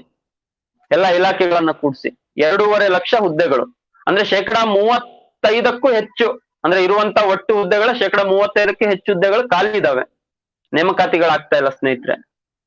ಇವತ್ತು ಯಾವ ರೀತಿ ಮಾಡ್ತಾ ಇದಾರೆ ಹಾಗಾದ್ರೆ? ಇವತ್ತು ಆ ಹುದ್ದೆಗಳನ್ನ ಯಾವ ರೀತಿ ತುಂಬಿಕೊಳ್ತಾ ಇದಾರೆ? ಇವತ್ತು ನಾವು ನೋಡ್ತಾ ಇದೀವಿ, ಒಂದ್ ಕಡೆ ಸರ್ಕಾರದ ಈ ಒಂದು ಗ್ಲೋಬಲೈಸೇಷನ್ ಪಾಲಿಸಿಯ ಭಾಗವಾಗಿ ಇವತ್ತು ಒಂದು ಕಾಯಂ ಉದ್ಯೋಗ ಅನ್ನೋದನ್ನ ನಾಶ ಮಾಡ್ತಾ ಇದ್ದಾರೆ. ಇವತ್ತು ಅದ್ರ ಬದಲಾಗಿ ಇವತ್ತು ಗುತ್ತಿಗೆ, ಹೊರಗುತ್ತಿಗೆ ಪದ್ಧತಿಯಲ್ಲಿ ಒಂದು ಯುವ ಜನರನ್ನ ಜೀತದ ಆಳುಗಳ ತರ ದುಡಿಸ್ಕೊಳ್ತಾರೆ. ಮಾಡ್ರನ್ ಸ್ಲೇವ್ಸ್ ಅಂತ ಹೇಳಿದ್ರೆ ತಪ್ಪಾಗಲ್ಲ. ಆ ರೀತಿ ಇವತ್ತು ಯುವಕರನ್ನ ದುಡಿಸ್ಕೊಳ್ತಾ ಇದ್ದಾರೆ. ನಮ್ಮ ಕರ್ನಾಟಕದಲ್ಲೇ ನೋಡಿ, ಎಲ್ಲಾ ಇಲಾಖೆಗಳಲ್ಲಿ ಇವತ್ತು ಗುತ್ತಿಗೆ ಪದ್ಧತಿ ಇದೆ, ಹೊರಗುತ್ತಿಗೆ ಪದ್ಧತಿ ಇದೆ, ದಿನಗೂಲಿ ಪದ್ಧತಿ ಇದೆ, ಅವರ್ಲಿ ಬೇಸಿಸ್ ಇದೆ. ನಮ್ಮ ಒಂದು ಇತ್ತೀಚಿನ ನಾವು ಹೋರಾಟ ತಗೊಂಡಿದ್ವಿ, ITI ಅತಿಥಿ ಬೋಧಕರ ಒಂದು ಹೋರಾಟ. ಅವ್ರು ದಿನಕ್ಕೆ ಸುಮಾರು 6 ರಿಂದ 8 ತಾಸು ದುಡಿತಾರೆ. ಆದ್ರೆ ಕನ್ಸಿಡರ್ ಮಾಡೋದು ದಿನಕ್ಕೆ 4 ತಾಸು ಅಂತ, ತಾಸಿಗೆ 100 ರೂಪೀಸ್ ಲೆಕ್ಕದಲ್ಲಿ ಅವ್ರಿಗೆ ಕೊಡ್ತಾರೆ. ಅವರ್ಲಿ ಬೇಸಿಸ್ ಪೇಮೆಂಟ್ ಮಾಡ್ತಾ ಇದಾರೆ ನೋಡಿ ಸ್ನೇಹಿತರೆ. ಅವರ ಇಡೀ ತಿಂಗಳ ಆದಾಯ ಲೆಕ್ಕ ಹಾಕಿದ್ರು 9,000 ದಿಂದ 10,000 ಒಳಗೆ ಬರುತ್ತೆ. ಇವತ್ತಿನ ಬೆಲೆ ಏರಿಕೆ ಕಾಲದಲ್ಲಿ ಬದುಕ್ಲಿಕ್ಕೆ ಆಗುತ್ತಾ ಒಂದು ಸ್ಯಾಲ್ರಿ ತಗೊಂಡು? ಮತ್ತೊಂದು ಕಡೆಗೆ ಇದೇ ಕೊರೋನಾ ಸಂದರ್ಭದಲ್ಲಿ ಕೋವಿಡ್ ವಾರಿಯರ್ಸ್ ನ ನೇಮಕ ಮಾಡ್ಕೊಂಡ್ರು. 3 ತಿಂಗಳು 6 ತಿಂಗಳು ಅಂತೇಳಿ ಕಾಂಟ್ರಾಕ್ಟ್ ಬೇಸಿಸ್ ಅಲ್ಲಿ ತಗೊಂಡ್ರು. ಇತ್ತೀಚೆಗೆ ಹೋರಾಟ ಕೂಡ ಆಯ್ತು ಅವ್ರದ್ದು, ನೀವೆಲ್ಲ ನೋಡಿರ್ಬೋದು, ಪತ್ರಿಕೆಗಳಲ್ಲಿ ಬಂದಿರುತ್ತೆ. ಇದೇ ಸೆಪ್ಟೆಂಬರ್ 31ಕ್ಕೆ ಎಲ್ಲರನ್ನು ರಿಲೀವ್ ಮಾಡ್ತೀವಿ ಅಂತಂದ್ರು. ಅವರು ಇಡೀ ರಾಜ್ಯವ್ಯಾಪಿ ಸಂಘಟನೆ ಕಟ್ಟಿ ಹೋರಾಟ ಬೆಳೆಸಿದ್ಮೇಲೆ ಮತ್ತೆ 3 ತಿಂಗಳು ಎಕ್ಸ್ಟೆಂಡ್ ಮಾಡ್ತಾರೆ. ಆದ್ರೆ 3 ತಿಂಗಳು ನಂತರ ಮತ್ತೆ ಏನಾಗುತ್ತೆ ಗೊತ್ತಿಲ್ಲ ಅವರಿಗೆ. ಅಂದ್ರೆ ಇಷ್ಟು ಅಭದ್ರತೆ ಇದೆ, ಇಷ್ಟು ಒಂದು ಗುತ್ತಿಗೆ ಹೊರಗುತ್ತಿಗೆ ಹೆಸರಿನಲ್ಲಿ ಯುವ ಜನರ ಒಂದು ಶೋಷಣೆ ನಡೀತಾ ಇದೆ. ಬಹಳ ಒಂದು ವ್ಯಾಪಕವಾದಂತ ಶೋಷಣೆ ನಡೀತಾ ಇದೆ. ಗುತ್ತಿಗೆ ಹೊರಗುತ್ತಿಗೆ ಇದೊಂಥರ ಮಾಡ್ರನ್ ಸ್ಲೇವ್ ತರನೇ, ಆಧುನಿಕ ಜೀತ ಪದ್ಧತಿ. ಇದ್ರ ವಿರುದ್ಧ ಇವತ್ತು ನಾವು ಫೈಟ್ ಮಾಡ್ಬೇಕಾಗಿದೆ ಸ್ನೇಹಿತರೆ. ಸೊ ಆ ಹಿನ್ನೆಲೆ ಒಳಗಡೆಗೆ ಮತ್ತೆ ಇನ್ನೊಂದು ಬಹಳ ಮುಖ್ಯವಾದಂತ ಒಂದು ಅಂಶ ನಾವು ಗಮನಿಸ್ಬೇಕು. ಈ ಒಂದು ಯಾಕಂದ್ರೆ ಇದನ್ನ ನಾನು ಯಾಕೆ ಹೇಳ್ತಾ ಇದ್ದೀನಿ ಅಂತಂದ್ರೆ, ಈಗ ಅಧಿಕಾರದಲ್ಲಿ ಬಿಜೆಪಿ ಸರ್ಕಾರ ಇದೆ. ಆದ್ರೆ ಈ ಒಂದು ನಿರುದ್ಯೋಗ ಸಮಸ್ಯೆ ಇವತ್ತಿನ ದಿನಕ್ಕೆ ಇಷ್ಟೊಂದು ತೀವ್ರವಾಗಿ ಏರ್ಲಿಕ್ಕೆ ಇದರ ಹಿಂದೆ ಆಳದಂತ ಕಾಂಗ್ರೆಸ್ ಸರ್ಕಾರ ಕೂಡ ಅಷ್ಟೇ ಭಾಗಿದಾರ ಇದೆ. ಯಾಕಂದ್ರೆ ಈ ಒಂದು LPG ಪಾಲಿಸಿಗಳು ಬಂದ ಮೇಲೆ ನಿಮ್ಗೆ ಗೊತ್ತಿರ್ಬೋದು, ಕೃಷಿಯಲ್ಲಿ ಕೃಷಿ ಕ್ಷೇತ್ರಕ್ಕೆ ಏನು ಸರ್ಕಾರ ಸಬ್ಸಿಡಿ ಕೊಡ್ತಾ ಇತ್ತು, ಬಹಳ ದೊಡ್ಡ ಪ್ರಮಾಣದಲ್ಲಿ ಕಡಿತ ಮಾಡ್ತು. ಇಡೀ ದೇಶದಲ್ಲಿ ಒಂದು ವಲಸೆ ಕಾರ್ಮಿಕರ ಸಂಖ್ಯೆ ಹೆಚ್ಚಾಗಿರುವಂತದ್ದು ಈ ಒಂದು ಗ್ಲೋಬಲೈಸೇಷನ್ ಪಾಲಿಸಿ ನಂತರ ಸ್ನೇಹಿತರೆ. ಕೃಷಿನಲ್ಲಿ ಆದಾಯನ ಕಳ್ಕೊಂಡ್ರು, ಕೃಷಿ ಕಾರ್ಮಿಕರು, ಸಣ್ಣ ಸಣ್ಣ ರೈತರು ತಮ್ಮ ಹಳ್ಳಿಗಳನ್ನು ಬಿಟ್ರು, ಸಮೀಪದ ಪಟ್ಟಣಗಳಿಗೆ ಬಂದ್ರು, ಕ್ಯಾಪಿಟಲ್ ಸಿಟಿಗಳಿಗೆ ಬಂದ್ರು. ರಾಜ್ಯ ಮತ್ತೆ ರಾಷ್ಟ್ರ ಮಟ್ಟದಲ್ಲಿ ದಿನಗೂಲಿ ನೌಕರರಾಗಿ, ಕನ್ಸ್ಟ್ರಕ್ಷನ್ ವರ್ಕರ್ ಆಗಿ ಅಲ್ಲಿ ಕೆಲಸ ಮಾಡ್ತಾ ಇದ್ದಾರೆ. ಅವ್ರ ಪರಿಸ್ಥಿತಿ ನಾವು ನೋಡಿದೀವಿ ಕೊರೋನಾ ಲಾಕ್ಡೌನ್ ಸಂದರ್ಭದಲ್ಲಿ. ಸರ್ಕಾರನೇ ಹೇಳ್ತು ಸುಮಾರು 13 ಕೋಟಿ ಜನ ವಲಸೆ ಕಾರ್ಮಿಕರು 2020 ಲಾಕ್ಡೌನ್ ಸಂದರ್ಭದಲ್ಲಿ ತೀವ್ರ ಸಂಕಷ್ಟನ ಅನುಭವಿಸಿದ್ರು. ಉದ್ಯೋಗ ಹೋಗಿದೆ, ವಾಪಸ್ ಊರಿಗೆ ಹೋಗ್ಲಿಕ್ಕೆ ಆಗಲ್ಲ, ಟ್ರಾನ್ಸ್ಪೋರ್ಟೇಶನ್ ಇಲ್ಲ. 100 ಜನ ಒಂದು ನಡ್ಕೊಂಡು ಹೋಗ್ತಾ ದಾರಿನಲ್ಲಿ ಸಾವನ್ನಪ್ಪಿದ್ದಾರೆ ಸ್ನೇಹಿತರೆ. ಬಹಳ ಒಂದು ನೋವಿನ ಸಂಗತಿ. ಈ ಒಂದು ವಲಸೆ ಕಾರ್ಮಿಕರ ಒಂದು ಹೊಸ ಒಂದು ಟ್ರೆಂಡ್ ಪ್ರಾರಂಭ ಆಗಿದೆ ಈ ಗ್ಲೋಬಲೈಸೇಷನ್ ನಂತರದಲ್ಲಿ. ಒಂದು ಕೃಷಿ ಕ್ಷೇತ್ರಕ್ಕೆ ಸರ್ಕಾರ ಕೊಡ್ತಾ ಇದ್ದಂತ ಅಲ್ಪ ಸ್ವಲ್ಪ ಸಬ್ಸಿಡಿಗಳನ್ನು ಕಡಿತ ಮಾಡ್ತು. ಬೆಳೆದಂತ ಬೆಳೆಗಳಿಗೆ ಸರಿಯಾದ ಆದಾಯ ಇಲ್ಲ. ಬಹಳ ದೊಡ್ಡ ಸಂಖ್ಯೆಯಲ್ಲಿ ಯುವ ಜನರು ಕೃಷಿ ಕ್ಷೇತ್ರವನ್ನ ಬಿಟ್ಟು ಪಟ್ಟಣಗಳಿಗೆ ವಲಸೆ ಬಂದಿದ್ದಾರೆ. ಈ ಕಾರ್ಮಿಕರ ಬದುಕಂತೂ ಬಹಳ ಸಂಕಷ್ಟಮಯ. ಅದು ನಿಮಗೂ ಗೊತ್ತಿರುತ್ತೆ, ನೀವುಗಳು ಗಮನಿಸಿರ್ತೀರಿ. ಹಲವಾರು ಸ್ಲಮ್ಗಳಲ್ಲಿ ಇವತ್ತು ಈ ಒಂದು ವಲಸೆ ಕಾರ್ಮಿಕರು ಇವತ್ತು ವಾಸಿಸ್ತಾ ಇದ್ದಾರೆ. ದೊಡ್ಡ ದೊಡ್ಡ ಮಹಾನಗರಗಳಲ್ಲಿ, ಬಾಂಬೆನಲ್ಲಿ ಧಾರಾವಿ ಸ್ಲಮ್ ಅತಿ ದೊಡ್ಡ ಸ್ಲಮ್, ನಮ್ಮ ದೇಶದ ಒಂದು ಅತಿ ದೊಡ್ಡ ಸ್ಲಮ್. ಅತಿ ಹೆಚ್ಚು ವಲಸೆ ಕಾರ್ಮಿಕರಲ್ಲಿದ್ದಾರೆ. ಇವ್ರುಗಳ ಪರಿಸ್ಥಿತಿ ಏನು, ಇವ್ರುಗಳ ಉದ್ಯೋಗದ ಭದ್ರತೆ ಏನು ಇವತ್ತು? ಸೊ ಇದು ಒಂದ್ ಕಡೆಗಾದ್ರೆ, ಇವತ್ತು ಬಹಳ ದೊಡ್ಡ ಸಂಖ್ಯೆಯಲ್ಲಿ ಇರುವಂತ ಗ್ರಾಮೀಣ ಭಾಗದ ಯುವ ಜನರ ಪರಿಸ್ಥಿತಿ ಏನಿದೆ ಇವತ್ತು? ಹಿಂದಿನ ಸರ್ಕಾರ ಪ್ರಾರಂಭ ಮಾಡಿದಂತ ಒಂದು ಉದ್ಯೋಗ ಖಾತ್ರಿ ಯೋಜನೆ ಏನಿತ್ತು, ನರೇಗಾ ಯೋಜನೆ, ಅಟ್ಲೀಸ್ಟ್ ಅಷ್ಟರ ಮಟ್ಟಿಗೆ ಗ್ರಾಮ ಮಟ್ಟದಲ್ಲಿ ಉದ್ಯೋಗ ಕೊಡ್ತಾ ಇತ್ತು ಯುವ ಜನರಿಗೆ. ದಿನಕ್ಕೆ 100 ದಿನ ಇನ್ಶೂರ್ ಮಾಡ್ತಾ ಇತ್ತು, ಒಂದು ಕುಟುಂಬಕ್ಕೆ ಖಾತ್ರಿ ಪಡಿಸ್ತಾ ಇತ್ತು. ಸೊ ಈ ಸರ್ಕಾರ ಬಂದ ಮೇಲೆ ಗ್ರಾಮೀಣ ಉದ್ಯೋಗ ಖಾತ್ರಿ ಯೋಜನೆ ಕೊಡ್ತಾ ಇದ್ದಂತ ಅನುದಾನ ಕೂಡ ಕಡಿತ ಮಾಡಿದೆ ಸ್ನೇಹಿತರೆ. ಕಲ್ತಂತವ್ರದ್ದು ಒಂದ್ ಕಡೆಗೆ ನೇಮಕಾತಿಗಳಾಗ್ತಾ ಇಲ್ಲ ಇಲಾಖೆಗಳಲ್ಲಿ. ಫ್ಯಾಕ್ಟ್ರಿಗಳು ಮುಚ್ಚೊಂಟಿದಾವೆ, ಕೈಗಾರಿಕೆಗಳು ಬಂದಾಗ್ತಾ ಇದಾವೆ. ಇರುವಂತ ಸರ್ಕಾರಿ ಸಂಸ್ಥೆಗಳನ್ನ ಸರ್ಕಾರ ಖಾಸಗಿಯವರಿಗೆ ಕೊಡ್ತಾ ಇದೆ. ಖಾಸಗಿಯವರ ಪ್ರೈಮ್ ಮೋಟಿವ್ ಲಾಭ ಇರೋದು, ಉದ್ಯೋಗ ಸೃಷ್ಟಿ ಅಲ್ಲ. ಅವ್ರು ಇರುವಂತ ಉದ್ಯೋಗಗಳನ್ನ ಕರ್ಟೈಲ್ ಮಾಡ್ತಾ ಇದ್ದಾರೆ. ಅಲ್ಲಿ ಯುವ ಜನರು ಕೆಲಸ ಕಳ್ಕೊಳ್ತಾ ಇದ್ದಾರೆ. ಇನ್ನೊಂದು ಕಡೆ ಗ್ರಾಮೀಣ ಭಾಗದಲ್ಲಿ ಯುವ ಜನರಿಗೆ ಉದ್ಯೋಗ ಕೊಡ್ಬೇಕಾದಂತ ಉದ್ಯೋಗ ಖಾತ್ರಿ ಯೋಜನೆಯಲ್ಲಿ ಸರ್ಕಾರ ಒಂದು ಅನುದಾನನ ಕಡಿತ ಮಾಡ್ತಾ ಇದೆ. ಹಾಗಾದ್ರೆ ಜಾಬ್ ಎಲ್ಲಿ ಸೃಷ್ಟಿ ಆಗುತ್ತೆ, ಉದ್ಯೋಗ ಎಲ್ಲಿ ಸೃಷ್ಟಿ ಆಗುತ್ತೆ? ಇದನ್ನ ಇವತ್ತು ನಾವು ಸರ್ಕಾರಗಳನ್ನ ಕೇಳ್ಬೇಕಾಗಿದೆ ಸ್ನೇಹಿತರೆ. ಬಹಳ ಒಂದು ನಿಮ್ಗೆ ಗೊತ್ತಿರ್ಬೋದು, ಕಳೆದ ಒಂದು 2018 ಕಳೆದ 45 ವರ್ಷದಲ್ಲೇ ಅತಿ ಹೆಚ್ಚು ನಿರುದ್ಯೋಗ ಪ್ರಮಾಣವನ್ನು ಕೊಟ್ಟಂತ ಒಂದು ವರ್ಷ 2018. ಅದು ಕೊರೋನಾದಿಂದಾಗಿ ಅದು ಇನ್ನಷ್ಟು ಹೆಚ್ಚಾಗಿದೆ, ತೀವ್ರಗೊಂಡಿದೆ. ಒಟ್ಟಾರೆಯಾಗಿ ಇಡೀ ಒಂದು ಇದಕ್ಕೆಲ್ಲ ಕಾರಣ ಹಾಗಾದ್ರೆ ನಾವು ಇದೆಲ್ಲದನ್ನು ಬಿಡಿ ಬಿಡಿಯಾಗಿ ನೋಡ್ಬೇಕಾ? ಒಂದ್ ಕಡೆ ಬೆಲೆ ಏರಿಕೆ ಆಗ್ತಾ ಇದೆ ಸರ್ಕಾರದ ಆರ್ಥಿಕ ನೀತಿಗಳಿಂದ, ಇನ್ನೊಂದ್ ಕಡೆಗೆ ಉದ್ಯೋಗ ಕಡಿತ ಆಗ್ತಾ ಇದೆ. ಇವತ್ತು ನಿರುದ್ಯೋಗ ಪ್ರಮಾಣ ದುಪ್ಪಟ್ಟಾಗ್ತಾ ಇದೆ, 3 ಪಟ್ಟು ಹೆಚ್ಚಾಗ್ತಾ ಇದೆ. ಹಾಗಾದ್ರೆ ಇದುಗಳಿಗೆಲ್ಲ ಕಾರಣ ಏನು? ಹಾಗಾದ್ರೆ ಇಲ್ಲಿ ನಾವು ಬಹಳ ಮುಖ್ಯವಾಗಿ ನೋಡ್ಬೇಕು ಸ್ನೇಹಿತರೆ. ಇವತ್ತಿನ ಒಂದು ವ್ಯವಸ್ಥೆ ಒಳಗ್ ಕೂಡ ನಮ್ಮನ್ನ ಆಳುವಂತ ಒಂದು ಸರ್ಕಾರಗಳು ನಿಜವಾಗ್ಲೂ ಪ್ರಾಮಾಣಿಕವಾಗಿದ್ರೆ, ಜನಪರವಾಗಿದ್ರೆ, ಜನಪರ ಧೋರಣೆ ಸರ್ಕಾರಕ್ಕಿದ್ರೆ ಇವತ್ತು ಖಂಡಿತ ಒಂದು ಸುಧಾರಣೆ ತರ್ಲಿಕ್ಕೆ ಸಾಧ್ಯ ಇದೆ. ಒಂದು ಅಗತ್ಯ ವಸ್ತುಗಳ ಬೆಲೆ ಏರಿಕೆನ ತಡೆಗಟ್ಟಬಹುದು ಇವತ್ತು ಸರ್ಕಾರ ಮನಸ್ಸು ಮಾಡಿದ್ರೆ. ಆದ್ರೆ ಬಹಳ ಮುಖ್ಯವಾಗಿ ನೋಡ್ಬೇಕು, ಹಾಗಾದ್ರೆ ಸರ್ಕಾರದ ಧೋರಣೆಗಳು ಏನಿದಾವೆ? ಈ ಉದ್ಯೋಗಕ್ಕೆ ಸಂಬಂಧಪಟ್ಟಂಗಾಗಿರ್ಲಿ, ಅಥವಾ ಅಗತ್ಯ ವಸ್ತುಗಳ ಬೆಲೆ ಏರಿಕೆಗೆ ಸಂಬಂಧಪಟ್ಟಂಗಾಗಿರ್ಲಿ, ಅಥವಾ ಇನ್ಯಾವುದೇ ಒಂದು ಜನ ಸಮಸ್ಯೆಗಳಿಗೆ ಸಂಬಂಧಪಟ್ಟಂತೆ ಸರ್ಕಾರದ ಧೋರಣೆ ಏನಿದೆ ಇವತ್ತು? ಸರ್ಕಾರ ಸ್ನೇಹಿತರೆ, ಈಗ ಆಳ್ತಾ ಇರುವಂತ ಸರ್ಕಾರ ಇರ್ಬೋದು ಅಥವಾ ಹಿಂದೆ ಆಳಿದಂತ ಎಲ್ಲಾ ಸರ್ಕಾರಗಳಿರ್ಬೋದು, ಅವುಗಳ ಧೋರಣೆ ಬದುಕಲ್ಲ, ಜನಸಾಮಾನ್ಯರ ಬದುಕನ್ನ ಸುಧಾರಿಸೋದಲ್ಲ. ಅದನ್ನ ಆ ಮೂಲವನ್ನ ನಾವು ಫಸ್ಟ್ ಅರ್ಥ ಮಾಡ್ಕೋಬೇಕು ಸ್ನೇಹಿತರೆ. ಇವತ್ತು ನಮ್ಮನ್ನ ಆಳಿದಂತ ಎಲ್ಲಾ ಸರ್ಕಾರಗಳು ಮತ್ತೆ ಈಗ ಆಳ್ತಾ ಇರುವಂತ ಸರ್ಕಾರ ಕೂಡ ಅವರ ಧೋರಣೆ ಕಾರ್ಪೊರೇಟ್ ಕಂಪನಿಗಳ ಪರ, ಅವರ ನೀತಿಗಳು ಕಾರ್ಪೊರೇಟ್ ಕಂಪನಿಗಳ ಪರವಾದಂತ ನೀತಿಗಳು, ಧೋರಣೆಗಳು ಕಾರ್ಪೊರೇಟ್ ಗಳ ಪರವಾದಂತ ಧೋರಣೆಗಳು. ಹಾಗಾಗಿ ಅವು ಇಂಥ ನೀತಿಗಳನ್ನ ತರ್ತಾ ಇದಾವೆ, ಇವತ್ತು ಜನ ವಿರೋಧಿ ನೀತಿಗಳನ್ನ ತರ್ತಾ ಇದಾವೆ. ಇವಾಗ ನಿಮ್ಗೆ ನೋಡಿದಿರಿ, ಎಲ್ಲಾ ಕ್ಷೇತ್ರದಲ್ಲಿ ಒಂದು ಕಾರ್ಪೊರೇಟ್ ಕಂಪನಿಗಳ ಹಣ ಹೂಡಿಕೆ ಮುಗ್ದೋಗಿದೆ. ಈಗ ಉಳಿದಿರುವಂತ ಒಂದು ದೊಡ್ಡ ಕ್ಷೇತ್ರ ಕೃಷಿ ಕ್ಷೇತ್ರ. ಕೃಷಿ ಕ್ಷೇತ್ರಕ್ಕೆ ಕಾರ್ಪೊರೇಟ್ ಕಂಪನಿಗಳನ್ನ ಒಂದು ಬರಮಾಡಿಕೊಡ್ಲಿಕ್ಕೆ ಒಂದು ರೆಡ್ ಕಾರ್ಪೆಟ್ ಹಾಕ್ಬಿಟ್ಟು ಇವತ್ತಿನ ಸರ್ಕಾರ ಕೃಷಿ ಕಾನೂನುಗಳ ತಿದ್ದುಪಡಿ ಮೂಲಕ ಕಾರ್ಪೊರೇಟ್ ಕಂಪನಿಗಳು ಕೃಷಿ ಕ್ಷೇತ್ರನ ಆಕ್ರಮಿಸಿಕೊಳ್ಳೋದಕ್ಕೆ ಬೇಕಾದಂತ ಎಲ್ಲ ವೇದಿಕೆಯನ್ನು ಸಿದ್ಧಪಡಿಸ್ಕೊಡ್ತಾ ಇದಾವೆ. ಇದು ಕಾರ್ಪೊರೇಟ್ ಪರ ನೀತಿಗಳ ಮುಂದುವರಿದ ಭಾಗ ಈ ಕೃಷಿ ನೀತಿಗಳು. ಸೊ ಹಾಗಾಗಿ ಸ್ನೇಹಿತರೆ, ನಾವುಗಳು ಹಾಗಾದ್ರೆ ಈಗ ಪ್ರಶ್ನೆ ಬರುತ್ತೆ, ಹಾಗಾದ್ರೆ ಈ ಸಮಸ್ಯೆಗಳಿಗೆ ಪರಿಹಾರನೇ ಇಲ್ವಾ? ಸರ್ಕಾರಗಳ ನೀತಿಗಳು ಯಾಕೆ ಕಾರ್ಪೊರೇಟ್ ಪರವಾಗಿದ್ದಾವೆ?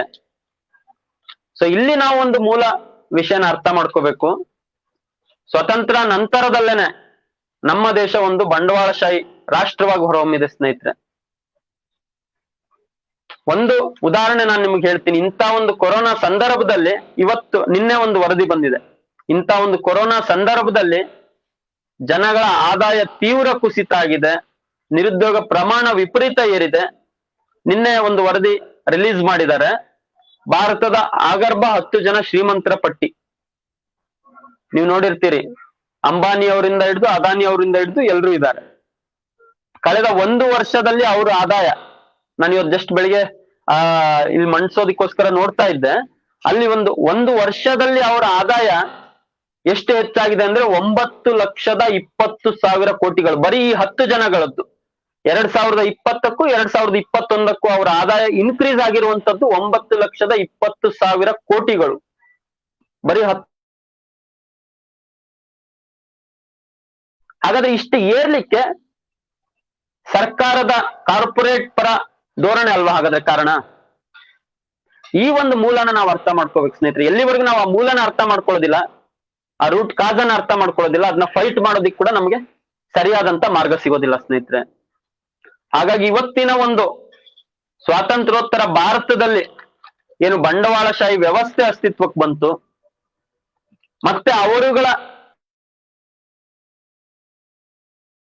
ಗಳಾಗಿ ಏನ್ ಎಲ್ಲಾ ಪಕ್ಷಗಳು ಕಾರ್ಯನಿರ್ವಹಿಸ್ತಾ ಬಂದಿದಾವೆ ಇಲ್ಲಿವರೆಗೂ ಕೂಡ ನಮ್ಮ ದೇಶದಲ್ಲಿ. ಹಾಗಿದ್ದಾಗ ಆಬ್ವಿಯಸ್ಲಿ ಅವ್ರ ನೀತಿಗಳು ಬಂಡವಾಳಗಾರರ ಪರವಾಗಿನೇ ಇರ್ತಾವೆ, ಅವ್ರ ಧೋರಣೆಗಳು ಬಂಡವಾಳಗಾರರ ಪರವಾದಂತ ಧೋರಣೆಗಳೇ ಇರ್ತವೆ. ಸೊ ಅವರಿಂದ ನಾವು ಹೆಚ್ಚಿನ ನಿರೀಕ್ಷೆ ಮಾಡ್ಲಿಕ್ಕೆ ಆಗೋದಿಲ್ಲ.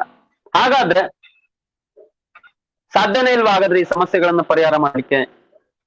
ಖಂಡಿತವಾಗಿ ಸಾಧ್ಯ ಇದೆ ಸ್ನೇಹಿತರೆ.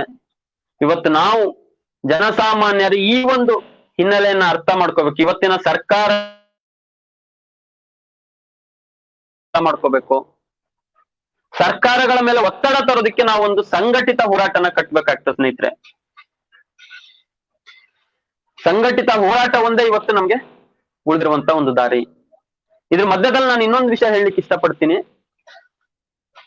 ಇದೇ ಒಂದು ಬೆಲೆ ಏರಿಕೆ ಆಗಿರ್ಲಿ, ನಿರುದ್ಯೋಗ ಆಗಿರ್ಲಿ, ಸಂಪೂರ್ಣವಾಗಿ ತೊಡೆದು ಹಾಕದಂತ ಒಂದು ವ್ಯವಸ್ಥೆ ಕೂಡ ನಮ್ಮ ಇತಿಹಾಸದಲ್ಲಿ ಬಂದೋಗಿದೆ ಸ್ನೇಹಿತರೆ. ನಿಮಗೆ ಗೊತ್ತಿರ್ಬೋದು, 2017ರಲ್ಲಿ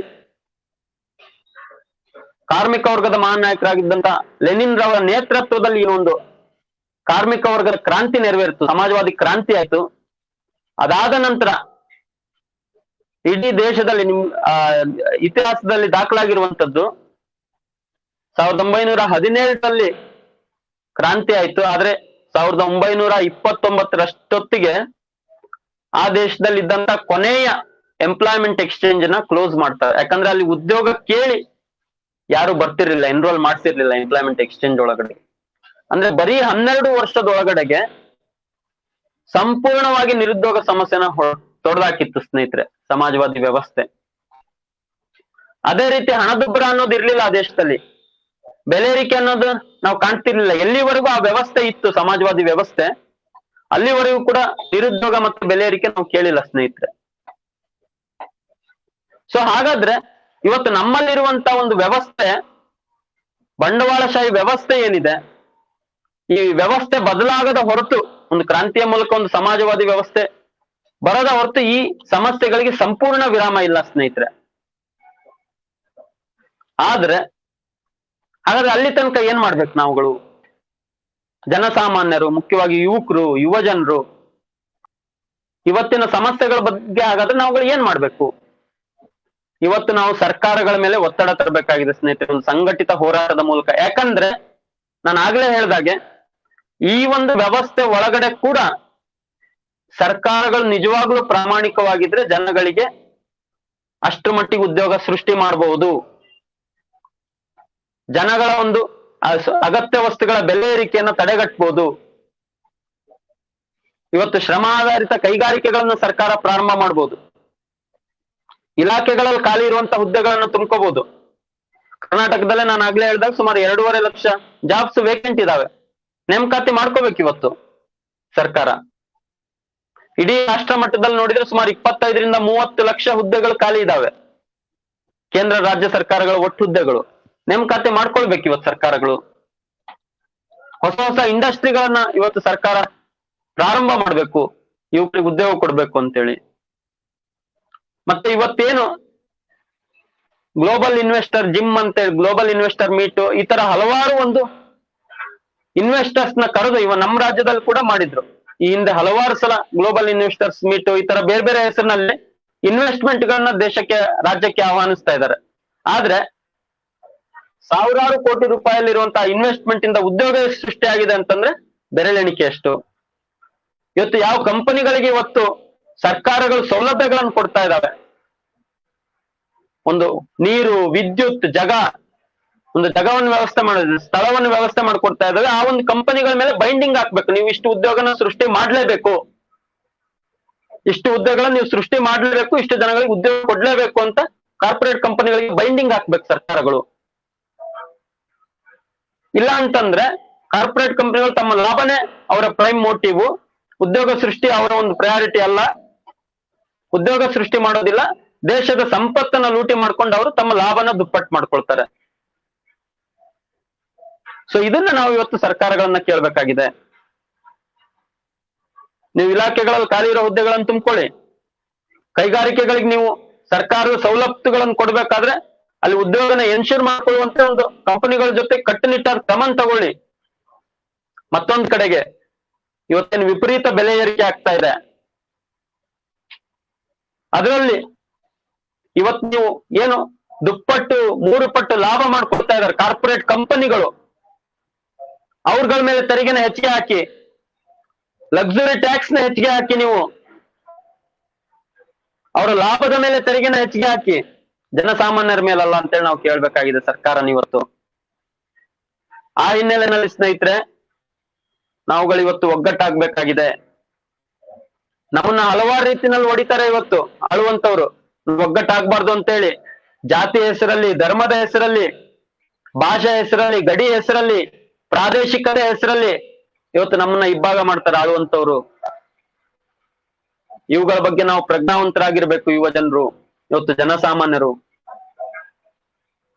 ಇವತ್ತು ನಾವುಗಳು ಒಗ್ಗಟ್ಟಾಗಿ ತಳಮಟ್ಟದಿಂದ ಇವತ್ತು ನಾವು ಹೋರಾಟಗಳನ್ನ ಕಟ್ಟಿಲ್ಲ ಅಂತಂದ್ರೆ ಸರ್ಕಾರಗಳು ನಮ್ಮ ಮೇಲೆ ಬುಲ್ಡೋಸ್ ಮಾಡ್ಕೊಳ್ತಾನೆ ಇರ್ತವೆ, ಈ ನೀತಿಗಳನ್ನ ಮುಂದುವರಿಸ್ತವೆ, ಕಾರ್ಪೊರೇಟ್ ಪರ ನೀತಿಗಳನ್ನ ಮುಂದುವರಿಸ್ತವೆ. ಜನಗಳ ಬದುಕು ಇನ್ನಷ್ಟು ದುರ್ಗತಿಗೆ ಹೋಗ್ತದೆ ಸ್ನೇಹಿತರೆ. ಆ ಹಿನ್ನೆಲೆ ಒಳಗಡೆಗೆ ಇವತ್ತು ನಾವು ಮುಖ್ಯವಾಗಿ ಉದ್ಯೋಗಕ್ಕೆ ಸಂಬಂಧಪಟ್ಟಂತೆ ಪ್ರತಿ ಕ್ಷೇತ್ರದಲ್ಲೂ ಕೂಡ ನಾವು ನಿರ್ದಿಷ್ಟವಾದ ಬೇಡಿಕೆಗಳನ್ನ ಇಟ್ಕೊಂಡು ಹೋರಾಟಗಳನ್ನು ಕಟ್ಟಬೇಕಾಗಿದೆ.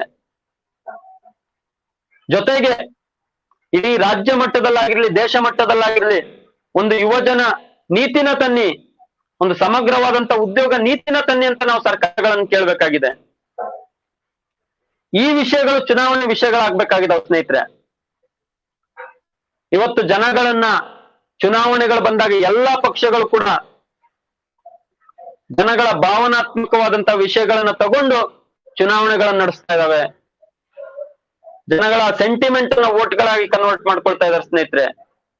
ನಾವು ಯುವ ಜನರು, ಜನಸಾಮಾನ್ಯರು ಇವತ್ತು ಎಚ್ಚೆತ್ಕೊಳ್ಬೇಕಾಗಿದೆ. ನಮ್ಮ ಬೇಡಿಕೆಗಳನ್ನ ನೀವು ಈಡೇರಿಸ್ತೀರಂದ್ರೆ ನಾವು ನಿಮಗೆ ಬೆಂಬಲ ಕೊಡ್ತೀವಿ ಅಂತ ಇವತ್ತು ಪಟ್ಟಿಡಿಬೇಕಾಗಿದೆ. ಇವತ್ತು ಈ ನಿರುದ್ಯೋಗ ಸಮಸ್ಯೆ ಆಗಿರ್ಲಿ, ಬೆಲೆ ಏರಿಕೆ ಸಮಸ್ಯೆ ಆಗಿರ್ಲಿ, ಇವತ್ತು ಚುನಾವಣೆಯ ವಿಷಯಗಳಾಗಿ ಚರ್ಚೆ ಆಗೋ ರೀತಿಯಲ್ಲಿ ನಾವು ಧ್ವನಿ ಎತ್ತಬೇಕಾಗಿದೆ.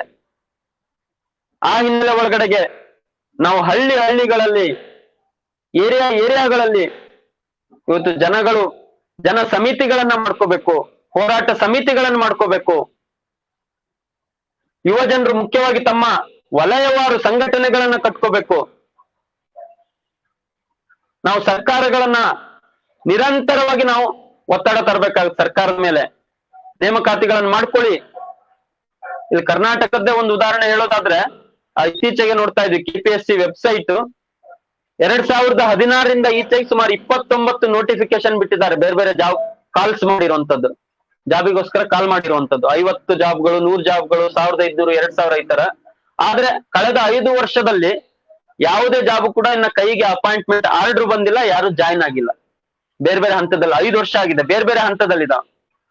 ನಾವು ಈ ಬೇಡಿಕೆಗಳನ್ನ ಎತ್ತಬೇಕಾಗಿದೆ. ಇವತ್ತು ನೇಮಕಾತಿ ಪ್ರಕ್ರಿಯೆಯನ್ನ ತ್ವರಿತಗೊಳಿಸಿ, ಪಾರದರ್ಶಕವಾಗಿ ನಡೆಸಿ.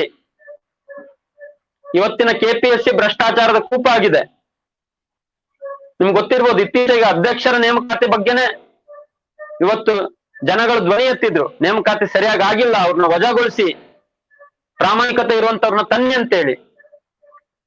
ಇಂಥ ಒಂದು ವಿಷಯಗಳ ಬಗ್ಗೆ ನಾವು ಯುವ ಜನರ ಧ್ವನಿ ಎತ್ತಬೇಕಾಗಿದೆ. ಇವತ್ತು ನಾವು ಸಂಘಟಿತರಾಗಬೇಕಾಗಿದೆ. ವಲಯವಾರು ನಾವು ಸಂಘಟನೆಗಳನ್ನು ಕಟ್ಕೋಬೇಕಾಗಿದೆ. ಈ ಒಂದು ಸಂಘಟಿತ ಹೋರಾಟದ ಮೂಲಕ ಮಾತ್ರನೇ ನಾವು ಇವತ್ತು ಸರ್ಕಾರನ ಅಲ್ಲಾಡಿಸ್ಲಿಕ್ಕೆ ಸಾಧ್ಯ ಇದೆ. ಸರ್ಕಾರಗಳು ನಮ್ಮ ಪರವಾದಂತ ನೀತಿಗಳನ್ನ ತರ್ಲಿಕ್ಕೆ, ಸರ್ಕಾರದ ಮೇಲೆ ಒತ್ತಡ ತರ್ಲಿಕ್ಕೆ ಸಾಧ್ಯ ಇದೆ. ಸ್ನೇಹಿತರೆ, ಇದಕ್ಕೆ ನಾವು ಇವತ್ತು ಸರಿಯಾದಂತ ವೈಚಾರಿಕತೆ ಅಡಿಯಲ್ಲಿ ನಾವು ಸಿದ್ಧರಾಗಬೇಕಾಗಿದೆ. ಸರಿಯಾದ ನಾಯಕತ್ವದ ಅಡಿಯಲ್ಲಿ ಇವತ್ತು ನಾವು ಸಿದ್ಧರಾಗಬೇಕಾಗಿದೆ. ಹೋರಾಟಗಳನ್ನ ಕಟ್ಟಬೇಕಾಗಿದೆ. ನಮ್ಮ ದೇಶ ಒಂದು ಹೋರಾಟದ ಪರಂಪರೆ ಇದೆ ಸ್ನೇಹಿತರೆ, ನಿಮ್ಗೆಲ್ರಿಗೂ ಗೊತ್ತು. ಸ್ವತಂತ್ರ ಸಂಗ್ರಾಮದಿಂದ ಹಿಡಿದು ಆ ಒಂದು ಹೋರಾಟದ ಪರಂಪರೆಯನ್ನ ಇವತ್ತಿನ ನಾವುಗಳು ಮುಂದುವರಿಸಬೇಕಾಗಿದೆ. ಹಿರಿಯರ ಮಾರ್ಗದರ್ಶನದಲ್ಲಿ ನಾವು ಇವತ್ತು ಮುಂದುವರಿಸಬೇಕಾಗಿದೆ. ಸರಿಯಾದ ವಿಚಾರದಡಿಯಲ್ಲಿ ಈ ಸಮಸ್ಯೆಗಳ ವಿರುದ್ಧ ನಾವು ಧ್ವನಿ ಎತ್ತಬೇಕಾಗಿದೆ. ಅದ್ರ ಮೂಲಕ ಮಾತ್ರನೇ ನಾವು ಇವತ್ತು ಒಂದು ಪರಿಹಾರಗಳನ್ನ ಕಂಡುಕೊಳ್ಳಿಕ್ ಸಾಧ್ಯ ಸ್ನೇಹಿತರೆ. ಆ ಹಿನ್ನೆಲೆ ಒಳಗಡೆಗೆ ಇವತ್ತೇನು ಜನಾಂದೋಲನಗಳ ಮಹಾಮೈತ್ರಿ ಜೊತೆಗೆ ಹಲವಾರು ಸಂಘಟನೆಗಳು ಸೇರಿ ಈ ಒಂದು ಪ್ರಯತ್ನ ಮಾಡ್ತಾ ಇದ್ದಾರೆ. ಜನಗಳಲ್ಲಿ ಜಾಗೃತಿನ ಮೂಡಿಸ್ಬೇಕಾಗಿದೆ. ಜಾಗೃತಿ ಮೂಡಿಸೋ ನಿಟ್ಟಿನಲ್ಲಿ ಈ ಒಂದು ಆನ್ಲೈನ್ ಕಾರ್ಯಕ್ರಮಗಳಿರ್ಬೋದು, ಅಥವಾ ಆಫ್ಲೈನ್ ಹೋರಾಟಗಳಿರ್ಬೋದು, ಚರ್ಚೆ ಸಂವಾದಗಳಿರ್ಬೋದು, ಹೆಚ್ಚೆಚ್ಚು ನಮ್ಮಂತ ಯುವ ಜನರು ಅದ್ರಲ್ಲಿ ಸೇರ್ಕೋಬೇಕಾಗಿದೆ. ವಿಚಾರಗಳನ್ನ ಅರ್ಥ ಮಾಡ್ಕೋಬೇಕಿದೆ. ಯಾಕೆ ಇವತ್ತು ನಮ್ಗೆ ಉದ್ಯೋಗ ಸಿಗ್ತಾ ಇಲ್ಲ, ಯಾಕೆ ಇವತ್ತು ಬೆಲೆ ಏರಿಕೆ ಆಗ್ತಾ ಇದೆ, ಇದ್ರ ಬಗ್ಗೆ ಸಮಗ್ರವಾಗಿ ಅರ್ಥ ಮಾಡ್ಕೋಬೇಕಾಗಿದೆ. ಅರ್ಥ ಮಾಡ್ಕೊಂಡು ಸರಿಯಾದ ವಿಚಾರ ಇಟ್ಕೊಂಡು ನಾವು ಇವತ್ತು ಹೋರಾಟಕ್ಕೆ ಧುಮುಕ್ಬೇಕಾಗಿದೆ ಸ್ನೇಹಿತರೆ. ಆ ಹಿನ್ನೆಲೆಯಲ್ಲಿ ಈ ಒಂದು ಫೇಸ್ಬುಕ್ ಲೈವ್ ಕೂಡ ಹಲವಾರು ವಿಚಾರಗಳನ್ನ ಜನಗಳ ಬಳಿಗೆ ತಗೊಂಡೋಗ್ಲಿಕ್ಕೆ ಸಹಾಯ ಆಗ್ತಾ ಇದೆ ಈ ಫೇಸ್ಬುಕ್ ಲೈವ್. ಸೊ ಈಗ ಕೂಡ ಆಲ್ರೆಡಿ 2 ಈ ತರದ ಒಂದು ಸೆಮಿನಾರ್ಗಳು ಮುಗ್ದಿದಾವೆ. ಇವತ್ತಿನ 3ನೇದು ನಡೀತಾ ಇರೋದು. ಅಟ್ಲೀಸ್ಟ್ ಈ ಒಂದು ಪ್ರಕ್ರಿಯೆ ಮೂಲಕ ನಾವೆಲ್ಲರೂ ನಮ್ಮ ಬೇಡಿಕೆಗಳನ್ನ ಮರೆತು ನಾವಿವತ್ತು ಒಗ್ಗಟ್ಟಾಗಿ ನಮ್ಮ ಈ ಒಂದು ಪ್ರಮುಖ ಬೇಡಿಕೆಗಳಿಗೋಸ್ಕರ ನಾವುಗಳು ಒಗ್ಗಟ್ಟಾಗಿ ಹೋರಾಟಗಳನ್ನು ಕಟ್ಟಿದ್ರೆ ನಮಗೆ ಖಂಡಿತವಾಗ್ಲೂ ಈಗಿನ ವ್ಯವಸ್ಥೆ ಒಳಗಡೆನೆ ನಮ್ಗೆ ಆ ದಿಕ್ಕಿನಲ್ಲಿ ನಾವೆಲ್ಲರೂ ಶ್ರಮ ಹಾಕೋಣ, ಆ ದಿಕ್ಕಿನಲ್ಲಿ ನಾವೆಲ್ಲರೂ ಕೂಡ ಸಂಘಟಿತರಾಗೋಣ ಅಂತೇಳಿ ಹೇಳ್ತಾ, ಇವತ್ತಿನ ಈ ಒಂದು ವೆಬಿನಾರ್ ಕಾರ್ಯಕ್ರಮದಲ್ಲಿ ಮಾತಾಡ್ಲಿಕ್ಕೆ ಅವಕಾಶ ಕೊಟ್ಟಿದ್ದಕ್ಕಾಗಿ ಜನಾಂದೋಲನ ಮಹಾಮೈತ್ರಿ ಸಂಘಟಕರಿಗೆ ಧನ್ಯವಾದಗಳನ್ನು ಹೇಳ್ತಾ ನನ್ನೆರಡು ಮಾತುಗಳನ್ನು ಮುಗಿಸ್ತಾ ಇದ್ದೀನಿ. ಎಲ್ರಿಗೂ ನಮಸ್ಕಾರ. ಭವಾನಿ ಶಂಕರ್ ಅವ್ರಿಗೂ ಕೂಡ ಧನ್ಯವಾದನ ಈ ಸಂದರ್ಭದಲ್ಲಿ ಹೇಳೋದಕ್ಕೆ ಇಷ್ಟಪಡ್ತೀವಿ. ಯಾಕೆ ಅಂತ ಹೇಳಿದ್ರೆ ಸಾಕಷ್ಟು ವಿಷಯಗಳನ್ನ ಈ ಸಂದರ್ಭದಲ್ಲಿ ಅವ್ರು ತಿಳಿಸ್ಕೊಟ್ಟಿದ್ದಾರೆ. ಜನಾಂದೋಲನಗಳ ಮಹಾಮೈತ್ರಿಯ ವತಿಯಿಂದ ಸ್ವಾತಂತ್ರ್ಯದಿಂದ ಸ್ವರಾಜ್ಯದೆಡೆಗೆ ಅನ್ನುವಂತ ಅಭಿಯಾನದಡಿ ಇವತ್ತು ಏನು ಉಪನ್ಯಾಸ ಕಾರ್ಯಕ್ರಮ ಇತ್ತು, ಇದರಲ್ಲಿ ಆಕಾಶಕ್ಕೆ ಬೆಲೆ ಏರಿಕೆ ಆಗ್ತಾ ಇರೋದು, ಪಾತಾಳಕ್ಕೆ ಉದ್ಯೋಗಗಳು ಕುಸಿತಾ ಇದೆ, ಇನ್ನೊಂದ್ ಕಡೆ ಈ ನಡುವೆ ಸಂಘಟಿತ ಹೋರಾಟ ಹೇಗೆ ಅನ್ನುವಂತ ವಿಷಯದ ಬಗ್ಗೆ ನಮ್ಮ ರಾಜ್ಯದ ಜನತೆಗೆ ತಿಳಿಸುವಂತ ಅವಶ್ಯಕತೆ ಇತ್ತು. ಆ ಹಿನ್ನೆಲೆಯಲ್ಲಿ AIDYO-ನ ರಾಜ್ಯ ಕಾರ್ಯಕಾರಿಣಿ ಸದಸ್ಯರಾದಂತ ಭವಾನಿ ಶಂಕರ್ ಅವರು ಸಾಕಷ್ಟು ವಿಷಯಗಳನ್ನ ಹೇಗೆ ಸರ್ಕಾರದ ತೆರಿಗೆ ನೀತಿಗಳು ಅಂದ್ರೆ ಪರೋಕ್ಷ ತೆರಿಗೆಗಳ ಮೂಲಕ ಜನಸಾಮಾನ್ಯರನ್ನ ಲೂಟಿ ಮಾಡುವಂತದ್ದು, ಇನ್ನೊಂದ್ ಕಡೆ ಪ್ರತ್ಯಕ್ಷ ತೆರಿಗೆಗಳನ್ನ ದೊಡ್ಡ ದೊಡ್ಡ ಕಾರ್ಪೊರೇಟ್ ಮನೆತನಗಳಿಂದ ತೆರಿಗೆ ವಿನಾಯಿತಿನ ಮಾಡಿ ಅವರ ಬ್ಯಾಡ್ ಲೋನ್ಗಳನ್ನ ಮನ್ನಾ ಮಾಡಿ ಮತ್ತೆ ಬೇರೆ ಬೇರೆ ರೀತಿಯ ಶೋಷಣೆನ ಯಾವ ರೀತಿ ಮಾಡ್ತಿದ್ದಾರೆ, ಈ ಮೂಲಕ ಹೇಗೆ ಅದು ಬೆಲೆ ಏರಿಕೆಗೆ ಕಾರಣ ಆಗಿ ಜನಸಾಮಾನ್ಯರ ಮೇಲೆ ಹೊರೆ ಆಗ್ತಾ ಇದೆ. ಅದು ಪೆಟ್ರೋಲ್ ಡೀಸೆಲ್ ದರ ಏರಿಕೆ ಇರ್ಬೋದು, ಗ್ಯಾಸ್ ಸಿಲಿಂಡರ್ ದರ ಇರ್ಬೋದು, ಅಗತ್ಯ ವಸ್ತುಗಳ ಬೆಲೆ ಏರಿಕೆ ಇರ್ಬೋದು, ಪ್ರತಿಯೊಂದಕ್ಕೂ ಕೂಡ ಒಂದಕ್ಕೊಂದು ಹೇಗ್ ಲಿಂಕ್ ಇದೆ. ಸರ್ಕಾರದ ತೆರಿಗೆ ನೀತಿಗಳಿರ್ಬೋದು, ಆರ್ಥಿಕ ನೀತಿಗಳು, ಅದು GST ಇರ್ಬೋದು, ನೋಟ್ ಬ್ಯಾನ್ ಇರ್ಬೋದು, ಅಥವಾ ಇತ್ತೀಚೆಗೆನ ಅವರ ತಂದಂತ ಆರ್ಥಿಕ ನೀತಿಗಳಿಂದ ಅಂದ್ರೆ ಕಾರ್ಪೊರೇಟ್ ಮನೆತನಗಳ ಪರ ಮತ್ತೆ ಬಡವರ ನಿರುದ್ಯೋಗಿಗಳ ವಿರುದ್ಧವಾದಂತ ನೀತಿಗಳು, ಅಂದ್ರೆ ರೆಕ್ರೂಟ್ಮೆಂಟ್ ಪಾಲಿಸಿ ಅನ್ನೋದೇ ಇಲ್ಲ, ಸರಿಯಾದಂತ ಒಂದು ಯುವಜನ ನೀತಿ ಅನ್ನೋದು ರೆಕ್ರೂಟ್ಮೆಂಟ್ ಸಂಬಂಧಪಟ್ಟಂಗೆ ಬರ್ಬೇಕಾಗಿದೆ. ಅದು ಬರ್ಬೇಕು, ಜೊತೆಗೆ ಇಂತ ಹಲವಾರು ಸಂಘಟಿತ ಹೋರಾಟಗಳು ಬೆಳಿಬೇಕಾಗಿದೆ ಅನ್ನುವಂತ ವಿಷಯಗಳನ್ನ ತಿಳಿಸ್ಕೊಟ್ಟಿದ್ದಾರೆ ಭವಾನಿ ಶಂಕರ್ ಅವರು. ಇನ್ನೊಂದು ನಾವು ಗಮನಿಸಬೇಕಾಗಿರೋ ವಿಷಯ ಏನಪ್ಪಾ ಅಂತ ಹೇಳಿದ್ರೆ, ಮಧ್ಯಪ್ರದೇಶದಲ್ಲಿ ಇತ್ತೀಚೆಗೆ ಸಾವಿರಾರು ಜನ ಯುವಕರು ಅಲ್ಲಿನ ಸರ್ಕಾರ ರೆಕ್ರೂಟ್ಮೆಂಟ್ ಪಾಲಿಸಿನ ಅಂದ್ರೆ ಮಾಡ್ಬೇಕು, ಅಲ್ಲಿ ರೆಕ್ರೂಟ್ಮೆಂಟ್ ಆರ್ಡರ್ ಕಾಪಿನ ಕೊಡಬೇಕು ಅಂತೇಳಿ ನಿರುದ್ಯೋಗಿ ಯುವಕರು ಸಾಕಷ್ಟು ಸಂಖ್ಯೆಯಲ್ಲಿ ಬೀದಿಗಿಳಿದು ಹೋರಾಟ ಮಾಡಿರೋದನ್ನ ನಾವು ಗಮನಿಸಿದೀವಿ. ಆ ಯುವಕರ ಮೇಲೆ ಲಾಠಿ ಚಾರ್ಜ್ ಮಾಡಿದಾಗ್ಲೂ ಕೂಡ ಇಡೀ ದೇಶದಾದ್ಯಂತ ಯುವಕರು ಸಂಘಟಿತರಾಗಿ ಆ ಯುವಕರ ಜೊತೆ, ನಿರುದ್ಯೋಗಿ ಯುವಕರ ಜೊತೆ ನಿಂತು ಹೋರಾಟ ಮಾಡಿರೋದನ್ನ ನಾವು ನೋಡಿದೀವಿ. ಅದೇ ರೀತಿ ಪಂಜಾಬ್ ಅಲ್ಲಿ ಟೀಚರ್ಸ್ ಇರ್ಬೋದು, ಉತ್ತರ ಪ್ರದೇಶದ ಟೀಚರ್ಸ್ ಇರ್ಬೋದು, ವೆಸ್ಟ್ ಬೆಂಗಾಲ್, ಕೇರಳದಲ್ಲಿ ನಿರುದ್ಯೋಗಿ ಯುವಕರ ಹೋರಾಟ ಸಮಿತಿಯಿಂದ ಆದಂತ ಹೋರಾಟಗಳಿರ್ಬೋದು. ಅದೇ ರೀತಿ ಕರ್ನಾಟಕದಲ್ಲಿ ನಾವು ಗಮನಿಸ್ತಾ ಇದೀವಿ, ಅತಿಥಿ ಬೋಧಕರು, ಶಿಕ್ಷಕರು ಇರ್ಬೋದು, ನಿರುದ್ಯೋಗಿ ಯುವಕರು, ಈ ತರದೆಲ್ಲ ಸಂಘಟಿತವಾದಂತ ಹೋರಾಟದ ಸ್ವಿಗ್ಗಿ ಝೊಮ್ಯಾಟೋದಲ್ಲಿ ವರ್ಕ್ ಮಾಡುವಂತ ಡೆಲಿವರಿ ಪಾರ್ಟ್ನರ್ಗಳ ಚಳುವಳಿಗಳಿರ್ಬೋದು, ಹೋರಾಟಗಳಿರ್ಬೋದು, ಈ ತರದೆಲ್ಲ ನಡೀತಿದೆ.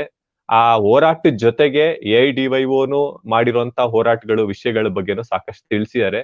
ಇದು ಜನಾಂದೋಲನಗಳ ಮಹಾಮೈತ್ರಿ ಏನು ಹೋರಾಟದ ವೇದಿಕೆ ಇದೆ, ಈ ಮೂಲಕ ಇನ್ನೂ ಹೆಚ್ಚೆಚ್ಚು ಹೋರಾಟಗಳಾಗ್ಬೇಕಾಗಿದೆ. ಯಾಕೆ ಅಂತ ಹೇಳಿದ್ರೆ ಕೇಂದ್ರದಲ್ಲಿ ಆಳ್ವಿಕೆ ಮಾಡ್ತಾ ಇರುವಂತ ಸರ್ಕಾರಗಳು ಭವಾನಿ ಶಂಕರ್ ಅವ್ರು ಹೇಳ್ದಂಗೆನೆ ದೊಡ್ಡ ದೊಡ್ಡ ಕಾರ್ಪೊರೇಟ್ ಮನೆತನಗಳು, ಯಾರು ಅಂಬಾನಿ, ಅದಾನಿ ತರದ ಅಥವಾ ಕೆಲವು ಬೆರಳೆಣಿಕೆ ಶ್ರೀಮಂತರ ಪರವಾದಂತ ಆರ್ಥಿಕ ನೀತಿಗಳನ್ನ ತರ್ತಿದೆ ಹೊರತು ಬಹುಸಂಖ್ಯಾತ ದುಡಿಯುವಂತ ರೈತ, ಕಾರ್ಮಿಕರ ಹಿತಾಸಕ್ತಿನ ಎತ್ತಿಡಿತಾ ಇಲ್ಲ. ಅದಾಗ್ಬೇಕು ಅಂತ ಹೇಳಿದ್ರೆ ಸಮಾಜದಲ್ಲಿ ಒಂದು ಮೂಲಭೂತ ಬದಲಾವಣೆ ಆಗ್ಬೇಕಾಗಿದೆ. ಈ ದೇಶದಲ್ಲಿ ಏನು ಭಗತ್ ಸಿಂಗ್, ನೇತಾಜಿ ತರದ ಮಹಾನ್ ವ್ಯಕ್ತಿಗಳು ಈ ದೇಶದ ಸ್ವಾತಂತ್ರ್ಯಕ್ಕೋಸ್ಕರ ಕ್ರಾಂತಿಕಾರಿ ಹೋರಾಟಗಳನ್ನ ಸಂಘಟಿಸಿದ್ರು, ಅಂತ ವಿಚಾರಗಳನ್ನ ಇಟ್ಕೊಂಡು ಹೋರಾಟನ ಯುವಕರು ಮುಂದೆ ಬರ್ಬೇಕಾಗಿದೆ. ಆ ಹಿನ್ನೆಲೆಯಲ್ಲಿ ಶ್ರಮಾಧಾರಿತ ಕೈಗಾರಿಕೆಗಳು, ಉದ್ಯೋಗದ ನೀತಿಗಳು ಬರ್ಬೇಕು ಅಂದ್ರೆ ಒಂದು ಶ್ರಮಾಧಾರಿತ ಕೈಗಾರಿಕೆಗಳು ಬರ್ಬೇಕು. ಜೊತೆಗೆ ನೇಮಕಾತಿಯಲ್ಲಿ ಪಾರದರ್ಶಕತೆ ಬರ್ಬೇಕು, ಖಾಲಿ ಇರುವಂತ ವೇಕೆನ್ಸಿಗಳು ಫಿಲ್ ಆಗ್ಬೇಕು. ಈ ರೀತಿ ಹಲವಾರು ಹೋರಾಟಗಳನ್ನ ಸಂಘಟಿತರಾಗಿ ಅವರ ಕ್ಷೇತ್ರವಾರು, ಆರೋಗ್ಯ ಇಲಾಖೆಯಲ್ಲಿ ಇರ್ಬೋದು, ಶಿಕ್ಷಣ ಇಲಾಖೆಯಲ್ಲಿ ಇರ್ಬೋದು, ಕೈಗಾರಿಕಾ ಕ್ಷೇತ್ರದಲ್ಲಿ ಏನು ನೀಮ್ ಹೆಸರಲ್ಲಿ, ತರಬೇತಿ ಹೆಸರಲ್ಲಿ ಅಥವಾ ಗುತ್ತಿಗೆ ಹೆಸರಲ್ಲಿ, ಅತಿಥಿ ಹೆಸರಲ್ಲಿ ಏನ್ ಶೋಷಣೆ ನಡೀತಿದೆ ಅದು ನಿಲ್ಬೇಕು ಅಂತ ಹೇಳಿದ್ರೆ ಒಂದ್ ಸಂಘಟಿತ ಹೋರಾಟ ಆಗ್ಬೇಕಾಗತ್ತೆ.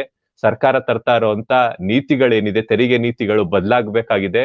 ದೊಡ್ಡ ದೊಡ್ಡ ಬಂಡವಾಳಶಾಹಿಗಳ ಪರ ತರ್ತಿರುವಂತ ನೀತಿಗಳು ವಿರೋಧಿಸಿ ನಡೀತಾ ಇರುವಂತ ದೇಶದಲ್ಲಿ ರೈತರ ಹೋರಾಟ ಇರ್ಬೋದು, ಕಾರ್ಮಿಕರ ಹೋರಾಟ ಇರ್ಬೋದು, ಅದೇ ರೀತಿ ಯುವಕರನ್ನು ಕೂಡ ಇಲ್ಲಿ ಸಂಘಟಿತರಾಗಿ ಹೋರಾಟ ಮಾಡುವಂತ ಅವಶ್ಯಕತೆ ಎಷ್ಟಿದೆ ಅನ್ನುವಂತ ಸಾಕಷ್ಟು ವಿಷಯಗಳನ್ನ ಈ ಸಂದರ್ಭದಲ್ಲಿ ಭವಾನಿ ಶಂಕರ್ ಅವರು ಈ ಆಕಾಶಕ್ಕೆ ಬೆಲೆ ಏರಿಕೆ ಮತ್ತೆ ಪಾತಾಳಕ್ಕೆ ಉದ್ಯೋಗ, ಜೊತೆಗೆ ಇದರ ಸಂಘಟಿತ ಹೋರಾಟನ ಯುವಕರು ಹೇಗ್ ಮಾಡ್ಬೇಕು ಅನ್ನುವಂತ ವಿಷಯನ ಇಷ್ಟೊತ್ತು ನಮ್ಮ ಮುಂದೆ ತಿಳಿಸ್ಕೊಟ್ಟಂತ ಭವಾನಿ ಶಂಕರ್ ಅವರಿಗೆ ಜನಾಂದೋಲನಗಳ ಮಹಾಮೈತ್ರಿಯ ಪರವಾಗಿ ಮತ್ತೊಮ್ಮೆ ಹೃತ್ಪೂರ್ವಕವಾದಂತ ಅಭಿನಂದನೆಯನ್ನ ಸಲ್ಲಿಸ್ತಾ ಇದೀವಿ.